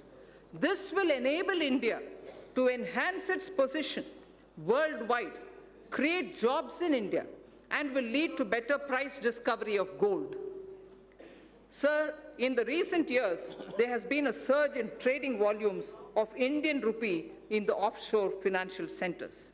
The government and the RBI has taken various measures to permit rupee derivatives to be traded in the International Financial Services Center at GIFT City, Gujarat.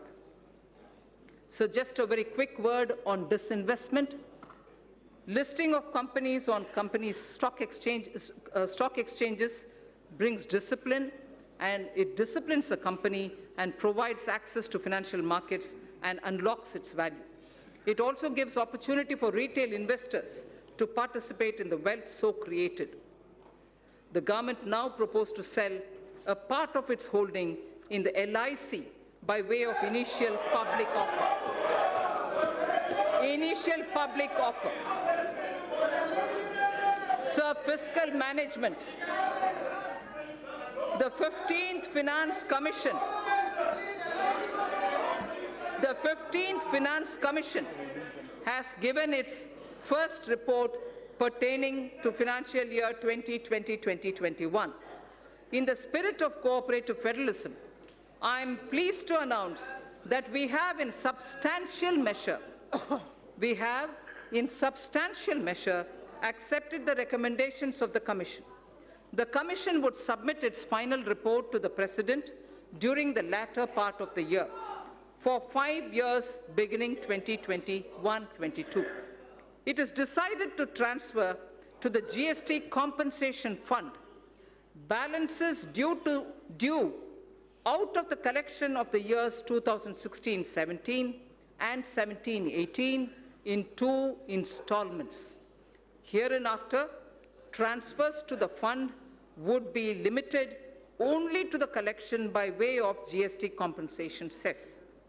A fundamental overhaul of centrally sponsored schemes and central sector schemes is necessary so that we can align them with emerging social and economic needs of tomorrow and to ensure that scarce public resources are spent optimally. Recently, there has been a debate over transparency and credibility of the projected fiscal numbers. Let me assure the House that the procedure adopted is compliant with the FRBM Act. This is also consistent with the practices hitherto followed. However, for greater clarity, I have enumerated those central government debt that are not part of the market borrowing and are used to fund the expenditure at the annex. I'd like to repeat this line, sir.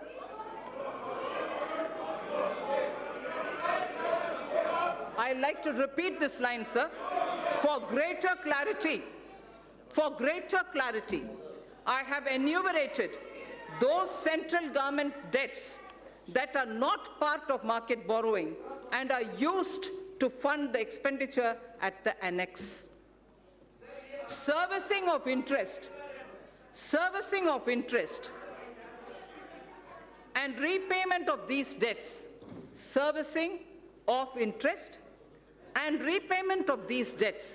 as hitherto done, are done out of Consolidated Fund of India. So now I come to some numbers. Revised estimates of expenditure for the financial year 2019-20 are at a level of 26.99 lakh crores, and the receipts are estimated at 19.32 lakh crores. We have estimated nominal growth of GDP for the year 2020-21 on the basis of trends available at 10%. Accordingly,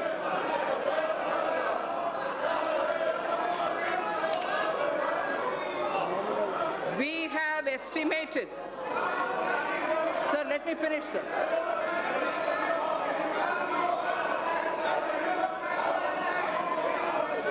So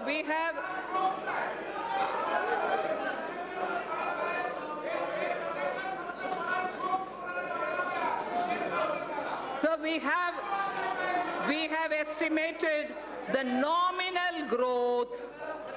We have estimated the nominal growth of GDP for year 2020-21 on the basis of trends available at 10%. Accordingly, receipts for the year 2020-21 are estimated at 22.46 lakh crores. And keeping in mind commitment of the government towards various schemes and the need for improvement of the quality of life, level of expenditure has been kept at 30.42 lakh crores. Sir, during the year, government has unfailingly worked towards keeping up capital expenditure. Actually, there is substantial enhancement. All the flagship schemes of the government have been fully provided for. Details may be seen in the annexes to the printed copy of my speech. Every budget must appropriately address the issue of fiscal deficit. Every budget must appropriately address the issue of fiscal deficit. Recently, government has undertaken very significant tax reforms for boosting investment. However, expected tax buoyancy will take time. We estimate a fiscal deficit of 3.8% in RE 2019-20 and 3.5% for BE 2020-2021. This estimation is consistent with the government's abiding commitment to macroeconomic stability, and it comprises of A, 3.3 for year 2019-20 and 3 for the 2020-2021 budget estimate, and B, Section 4.2 of the FRBM Act, which provides for a trigger mechanism for a deviation from the estimated fiscal deficit on account of structural reforms in the economy with unanticipated fiscal implications. Therefore, I have taken a deviation of 0.5% consistent with the Section 4.3 of the FRBM Act, both for RE 2019-20 and BE 2020-21. Accordingly, the return path is being laid before the Parliament as a part of the medium-term fiscal policy cum strategy statement. This fiscal path commits us to the path of fiscal consolidation without compromising the needs of investment out of public funds. Accordingly, net market borrowings for the year 2019-20 would be 4.99 lakh crore, and for the year 2020-21, it would be 5.36 lakh crores. A good part, this is very important, sir, a good part of the borrowings of the financial year 2020-21 would go towards capital expenditure of the government that has been scaled up by more than 21%. As I had previously mentioned, another about 22,000 crores have already been allocated for equity to fund certain specified infrastructure finance companies who would leverage it manifold and provide much needed long-term finance for infrastructure sector. That should spur the growth impulses in the economy. So I would now move to part B of my speech.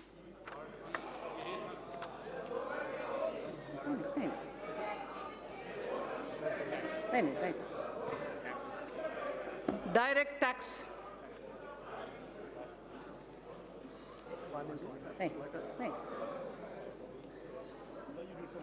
No, thanks. Sir, part B of my speech starts with direct tax, sir.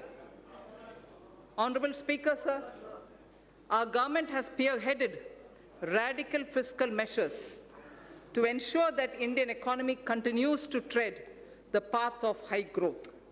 There are times when countries are competing with each other like never before to become the most attractive destination for doing business.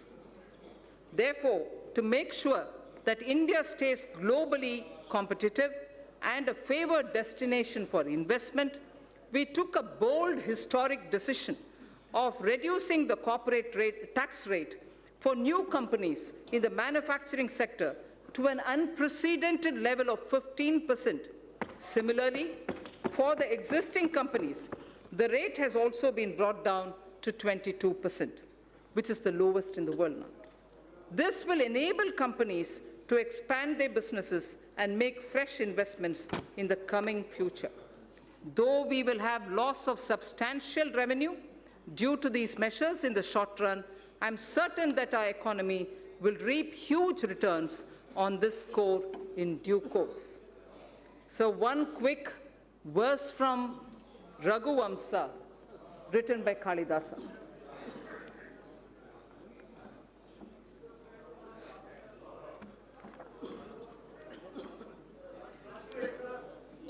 Prajanam eva bhutyartham satabhyo balim agrahit. Prajanam eva bhutyartham satabhyo balim agrahit. Sahasra gunam utsrashtam adatte hi rasam ravihi. Surya, the sun, collects vapor from little drops of water. He collects only from little drops of water. So does the king. They give back copiously. They collect these from the people only for their well-being.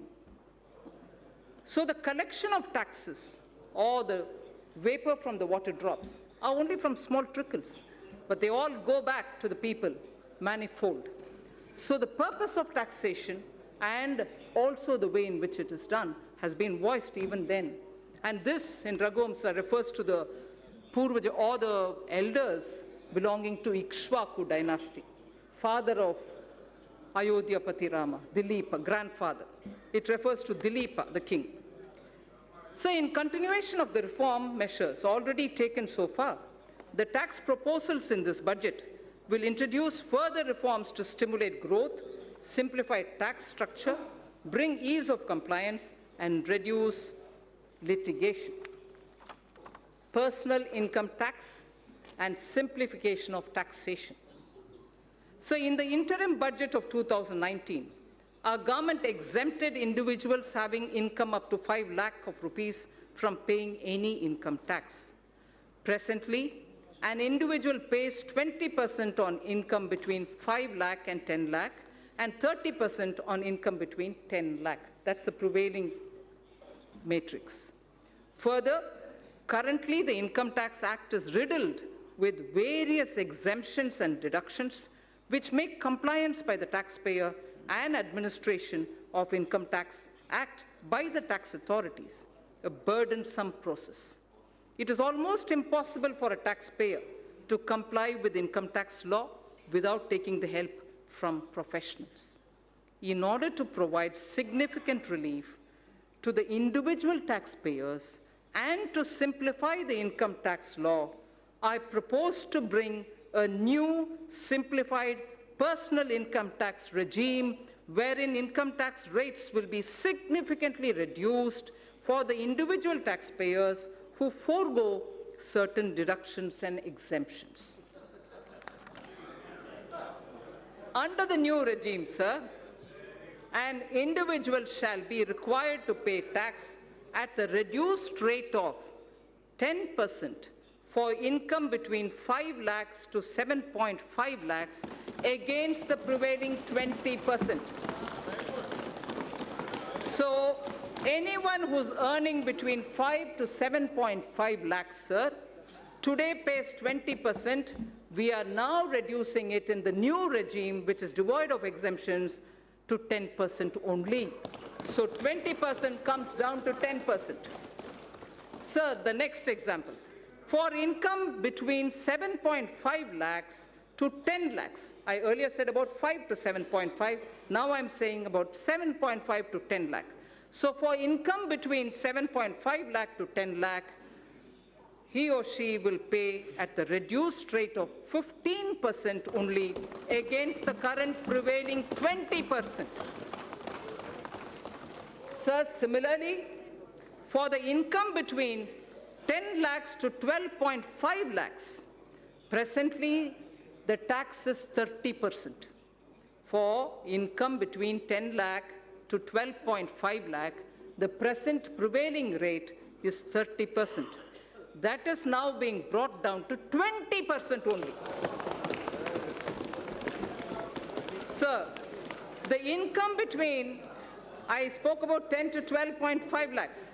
Now, 12.5 lakhs to 15 lakhs will be taxed At the moment, 12.5 to 15 lakhs is taxed at 30%. Now, those earning between 12.5 lakhs to 15 lakhs will be charged at 25% only. Sir, incomes above 15 lakhs will be continued at 30%, but no exemptions at all.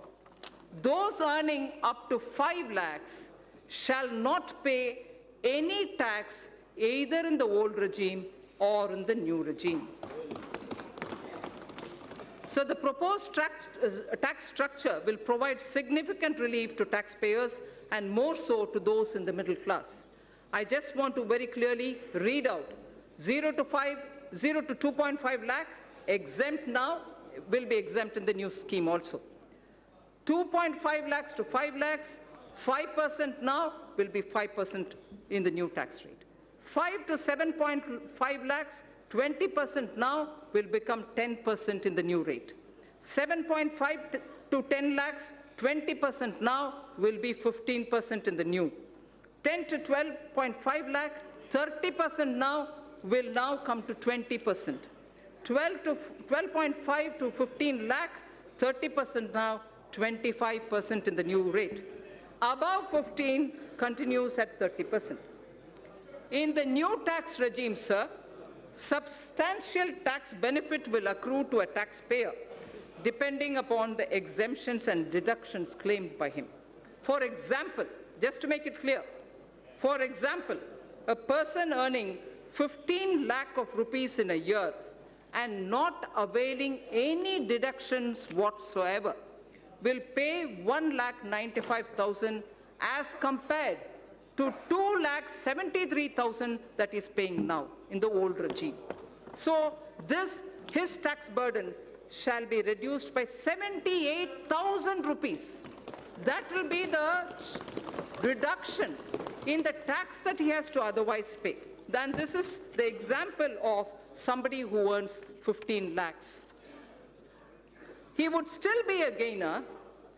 He would still be a gainer in the new regime even if he was taking deduction of 1.5 lakh under various sections of Chapter 6A of the Income Tax Act under the old regime.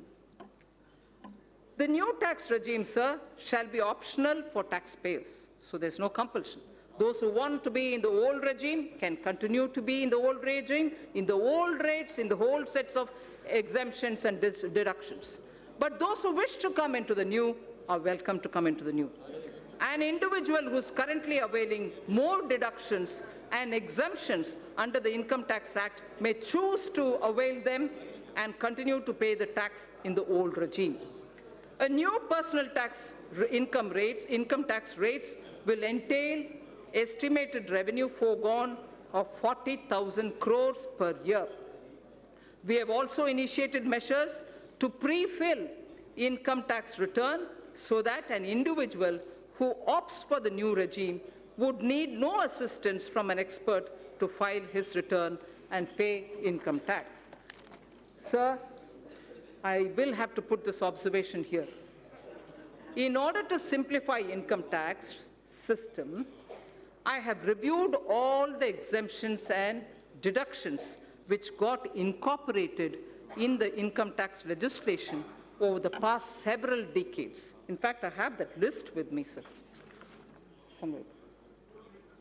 I have reviewed all the exemptions and deductions which got incorporated in the income tax legislation over the past several decades. It was surprising to know that currently more than 100 exemptions and deductions of different nature are provided in the Income Tax Act. No wonder the code is like this, the book. I have removed around 70 of them. I have removed around 70 of them in the new simplified regime.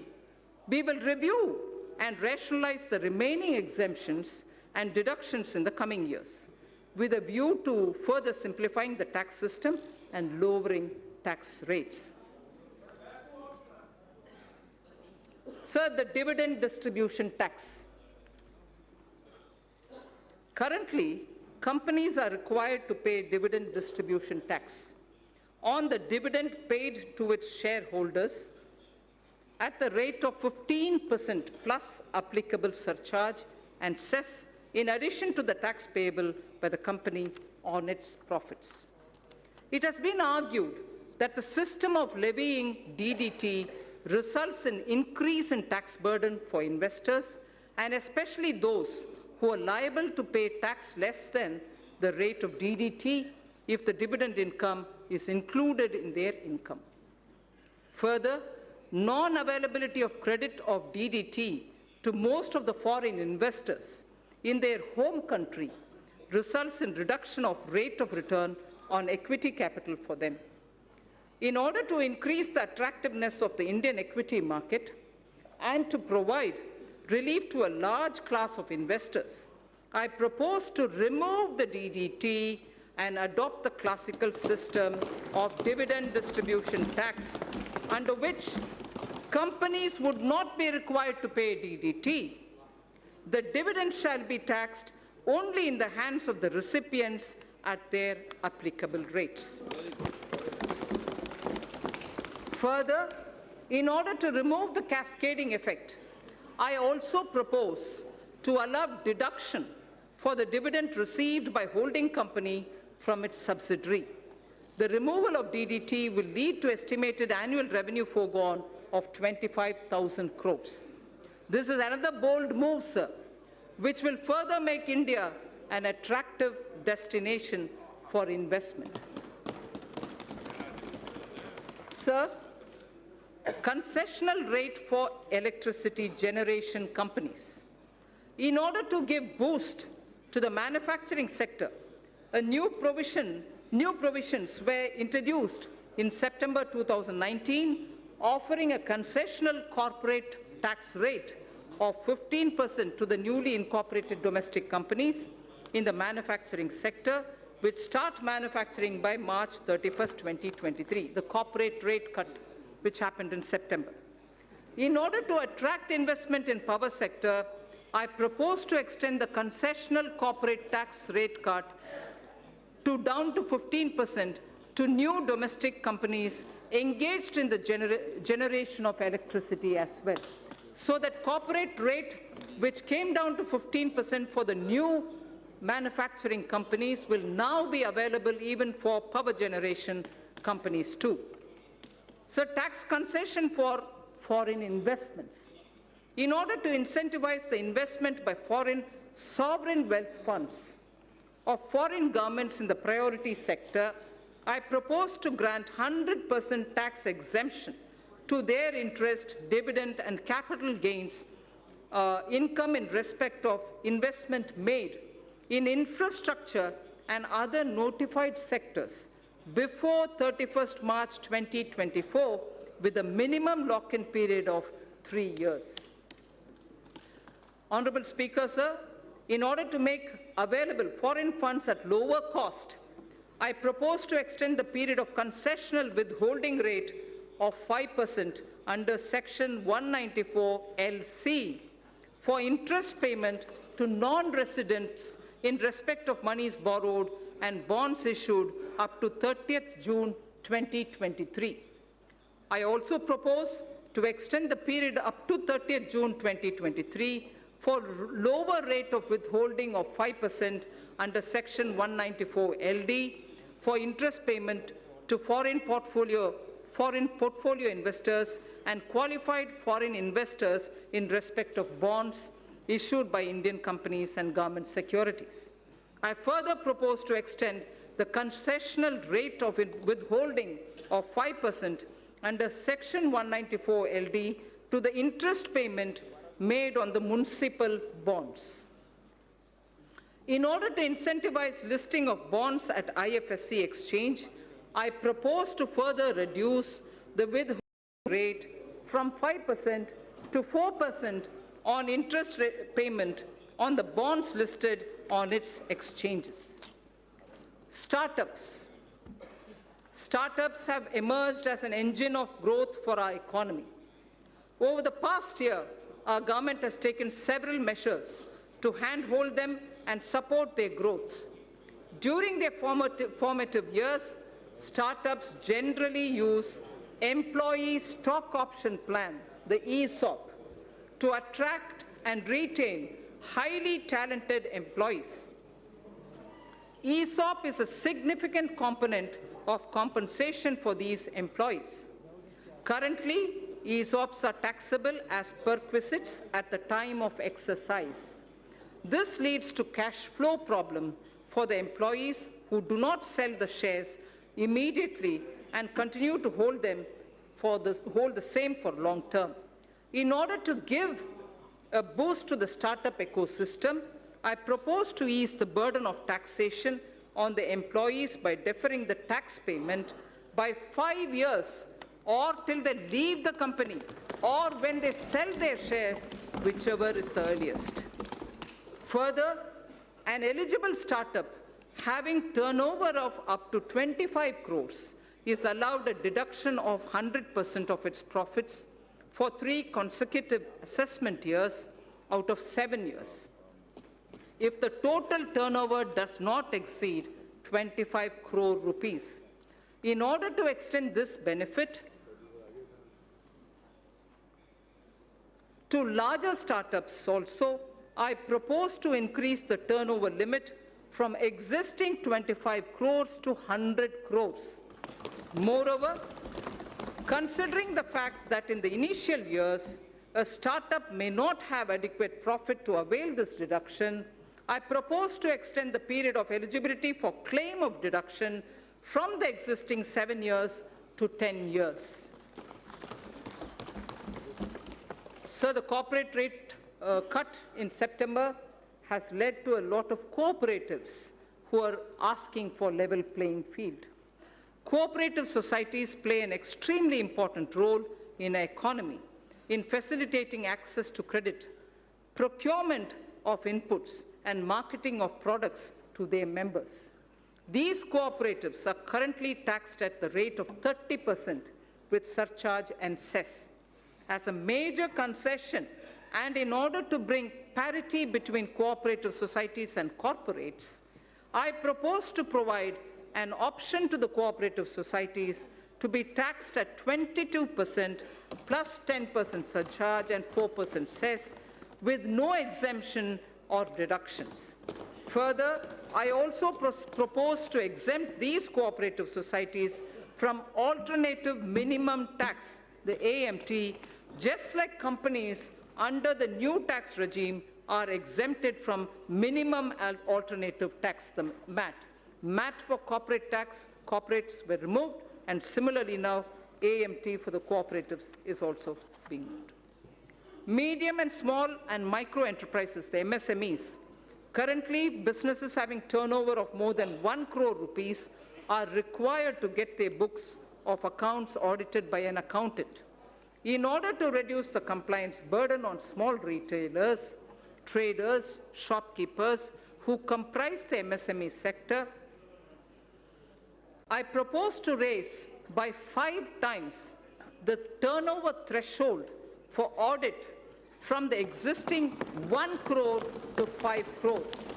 So up to 5 crore, there wouldn't be a requirement for auditing of their accounts.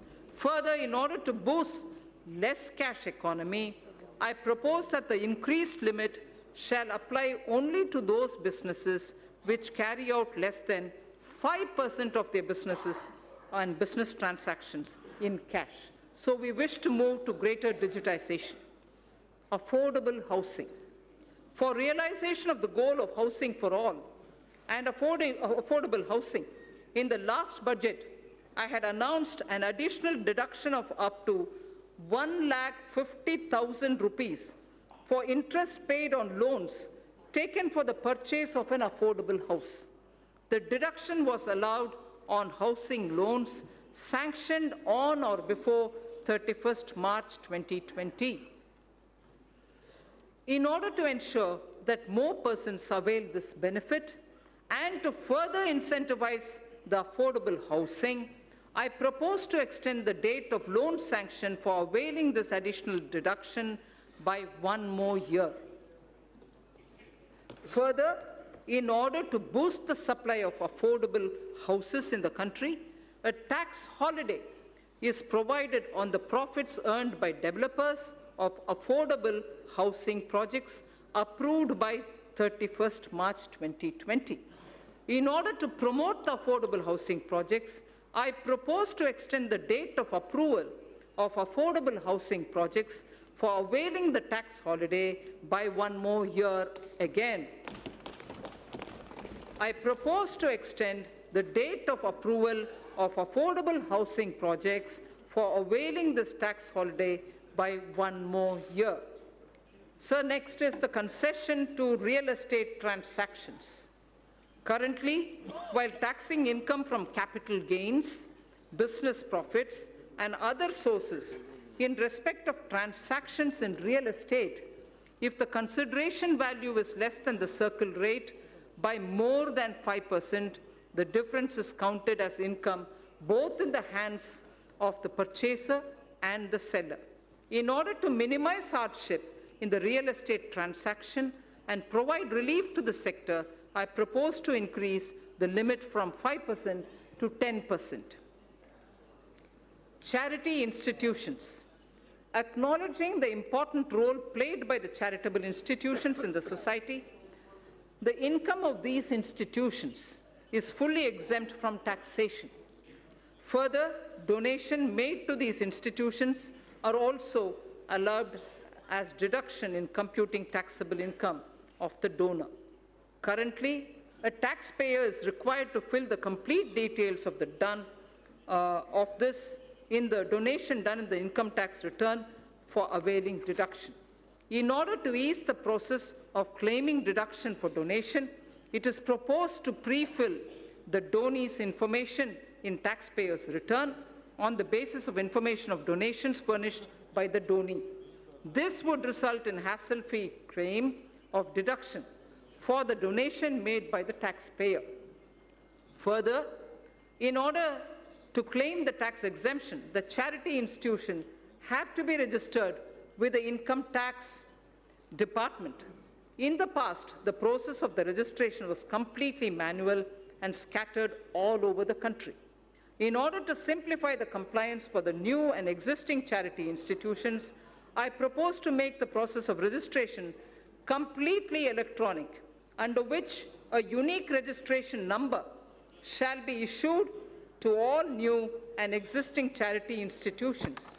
To facilitate the registration of the new charity institution, which is yet to start their charitable activities, I propose to allow them provisional registration of 3 years. Faceless appeals. Our government is committed to bringing in transformational changes so that maximum governance is provided with minimum government.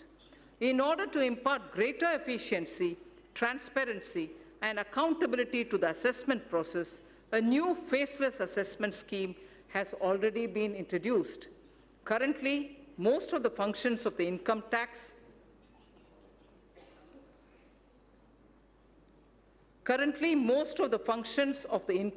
department, starting from the filing of return, processing of returns, issuance of refunds, and assessment, are performed in the electronic mode without any human interface. In order to take the reforms initiated by the department to the next level and to eliminate human interface, I propose to amend the Income Tax Act so as to enable faceless appeal on the lines of faceless assessment. So faceless assessment was done, now faceless appeals will also be possible. Sir, Honorable Speaker, Vivad se Vishwas scheme. Vivad se Vishwas scheme. No dispute, but only trust scheme. If I can say it in English, no dispute, but trust scheme. Vivad se Vishwas scheme. Sir, in the past, our government has taken several measures to reduce tax litigations. In the last budget, Sabka Vishwas scheme was brought in to reduce litigation. in indirect taxes. It resulted in settling over 1,89,000 cases. Currently, there are 4,83,000 direct tax cases. 4,83,000 direct tax cases pending in various appellate forums, Commissioner of Appeals, Income Tax Appellate Tribunal, High Court, Supreme Court, and so on. This year, I propose to bring a scheme similar to the indirect tax Sabka Vishwas scheme for reducing the litigation even in the direct taxes. Under the proposed Vivad Se Vishwas scheme, a taxpayer would be required to pay only the amount of disputed tax and will get complete waiver of interest and penalty provided he pays by 31st March 2020. Those who avail this scheme after 31st March 2020 will have to pay some additional amount, but even then they can come in. The scheme will remain open till 30th June 2020. So the first thing is 31st March 2020, where you just pay the disputed tax amount, no penalty, no interest. In case you don't do it before that, you move over to 30th June, but where you pay some additional amount. Taxpayers in whose cases appeals are pending at any level can benefit from this scheme. I hope that taxpayers will make use of this opportunity to get relief from vexatious litigation process. So losses of merged banks. As part of consolidation of the financial sector, our government has brought out schemes for merger and amalgamation of public sector banks in order to ensure that amalgamated entities are able to take the benefit of unabsorbed losses and depreciation of the amalgamated entities.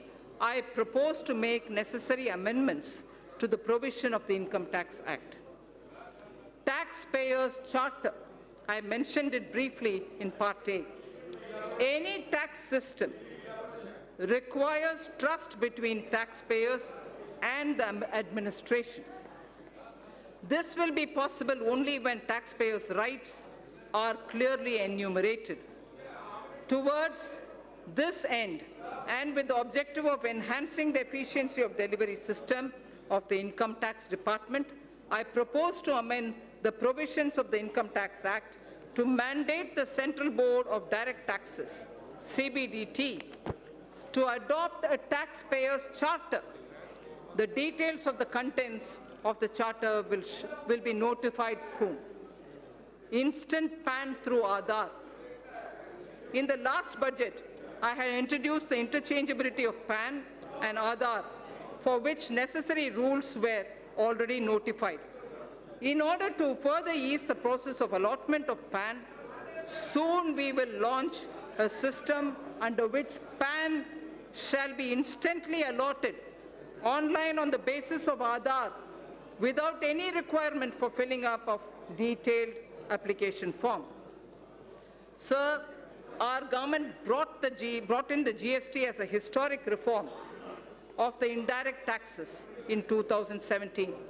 We also took a path-breaking step of simplifying and rationalizing corporate tax in September 2019. More importantly, we offered a rate of corporate tax which perhaps is the lowest in the world. Continuing on this path, we have now put the personal income tax at its lowest ever rate and totally removed the DDT at the company's hands. Further, the direct taxes are now the lowest, simplest, and the smoothest. Direct tax on the startups have also seen many reformatory steps in quick succession. Even ease of compliance is seeing unprecedented changes. Last but not the least, personal interface with tax administration is at the minimum level. So last, indirect tax. Indirect tax, sir.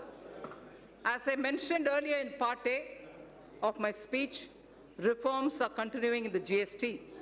A simplified return shall be implemented from 1st April 2020. This is under the pilot run.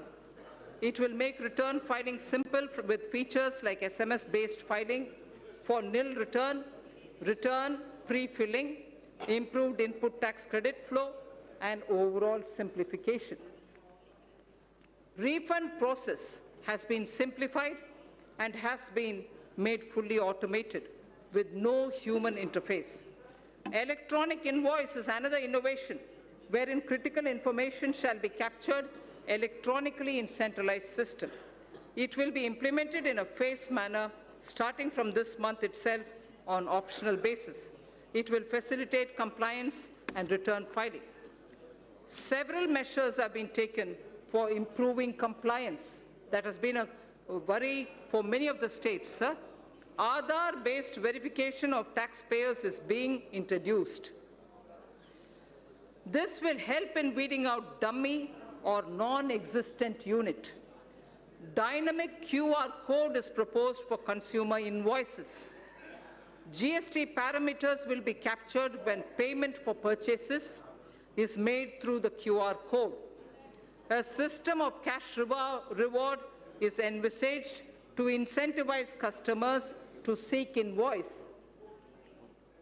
Deep data analytics and AI tools are being used for crackdown on GST input tax credit refund, input tax credit refund, and other frauds, and to identify all those who are trying to game the system.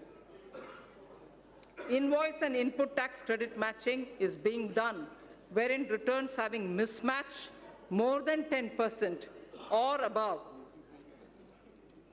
a threshold are identified and pursued. Significant policy level changes have also been made. GST rate structure is also being deliberated upon so as to address issues like inverted duty structure. Customs. A number of measures have been taken for ease of doing business. India's quantum leap in the trading across border parameter of ease of doing business rankings by the World Bank is a testimony to these efforts. India's rank on this parameter improved from 146 to 80 in 2018 and further to 68 in 2019.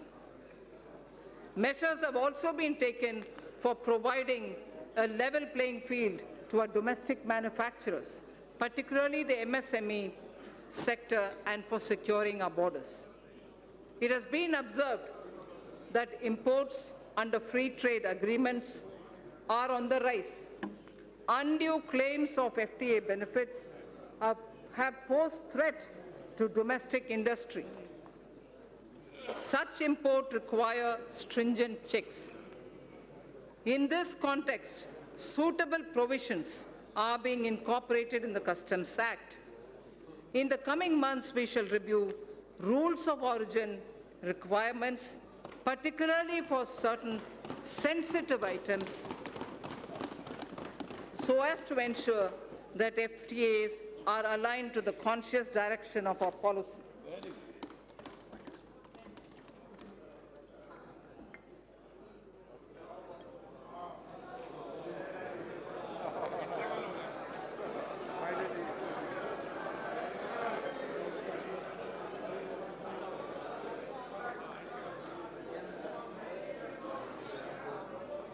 Speaker, sir, we are also strengthening provisions relating to safeguard duties, which are applied when surge in imports causes serious injury to domestic industry.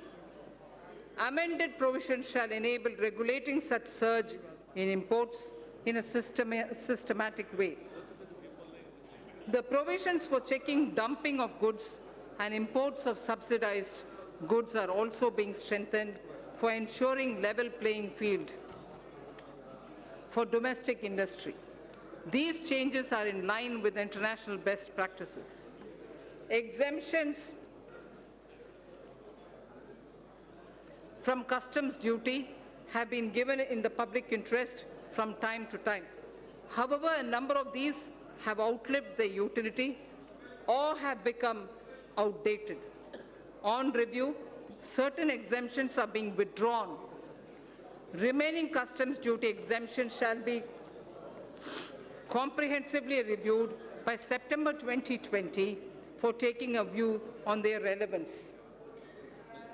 I propose to crowdsource suggestions for such reviews. Suggestions would also be invited in respect of the customs laws and procedures for aligning them with the needs of changing times. Sorry.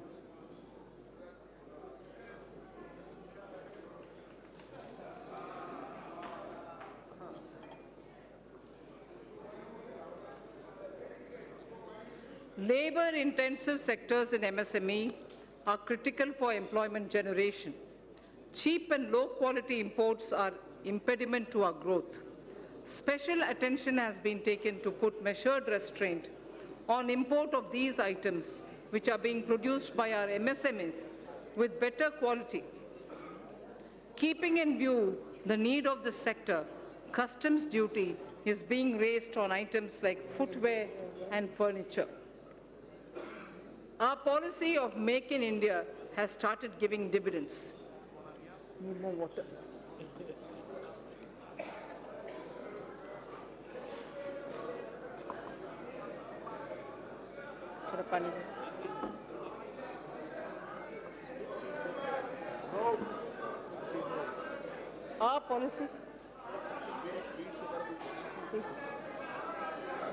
Our policy of Make in India has started giving dividends.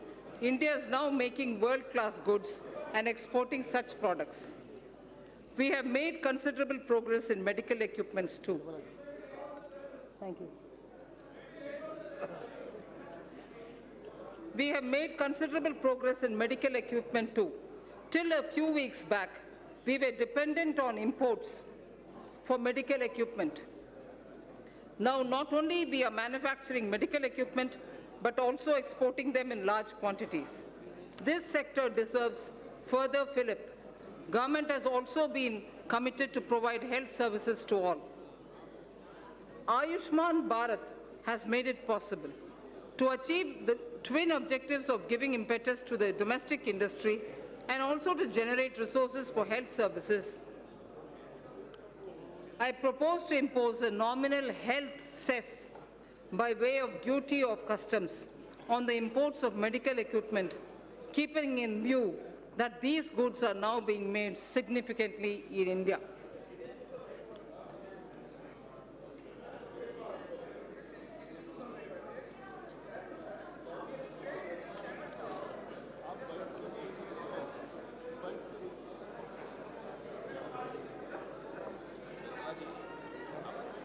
I'm fine.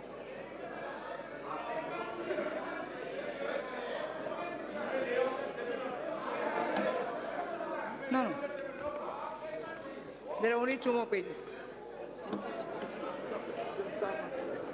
To achieve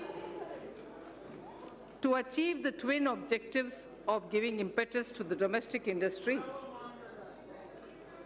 and also to generate resources for health services,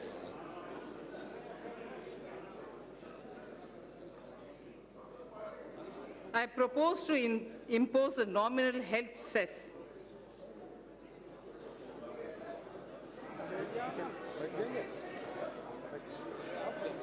Nirmala, shall I give you a sweet? My pleasure. Should I go?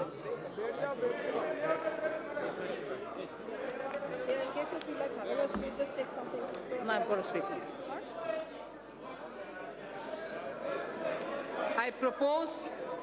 I propose to impose a nominal health cess by way of duty of customs on the import of medical equipment. Keeping in view that these goods are now being made significantly in India. The proceeds of this cess shall be used for creating infrastructure. So I think I will lay the rest of the pages, sir. Please consider as read. Thank you.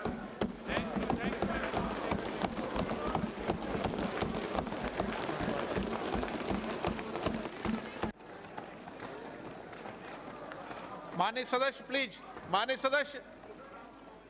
सदस्य please अपने अपने स्थान बैठे आप।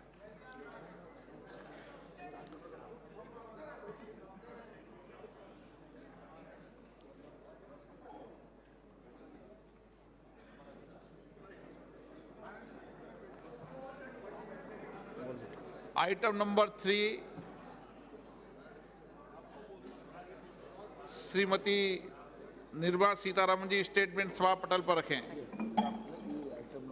Sir, item number 3, with your permission, I rise to lay on the table of the following statements under Section 3(1) of the Fiscal Responsibility and Budget Management Act 2003, medium-term fiscal policy cum fiscal policy strategy statement and macroeconomic framework statement.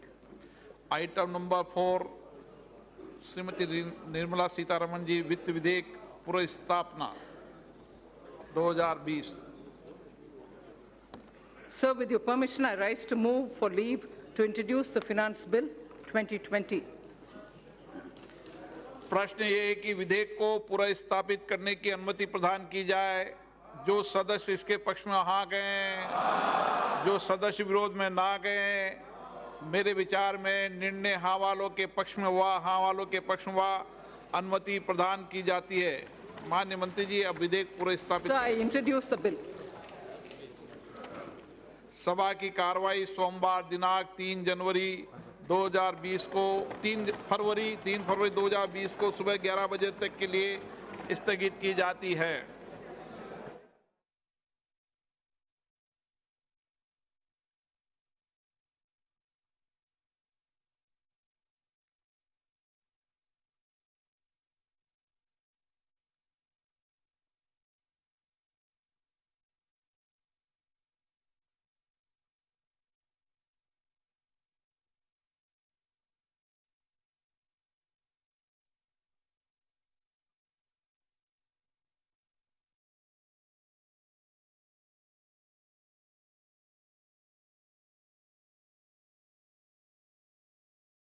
in that 1 mm. And Right. that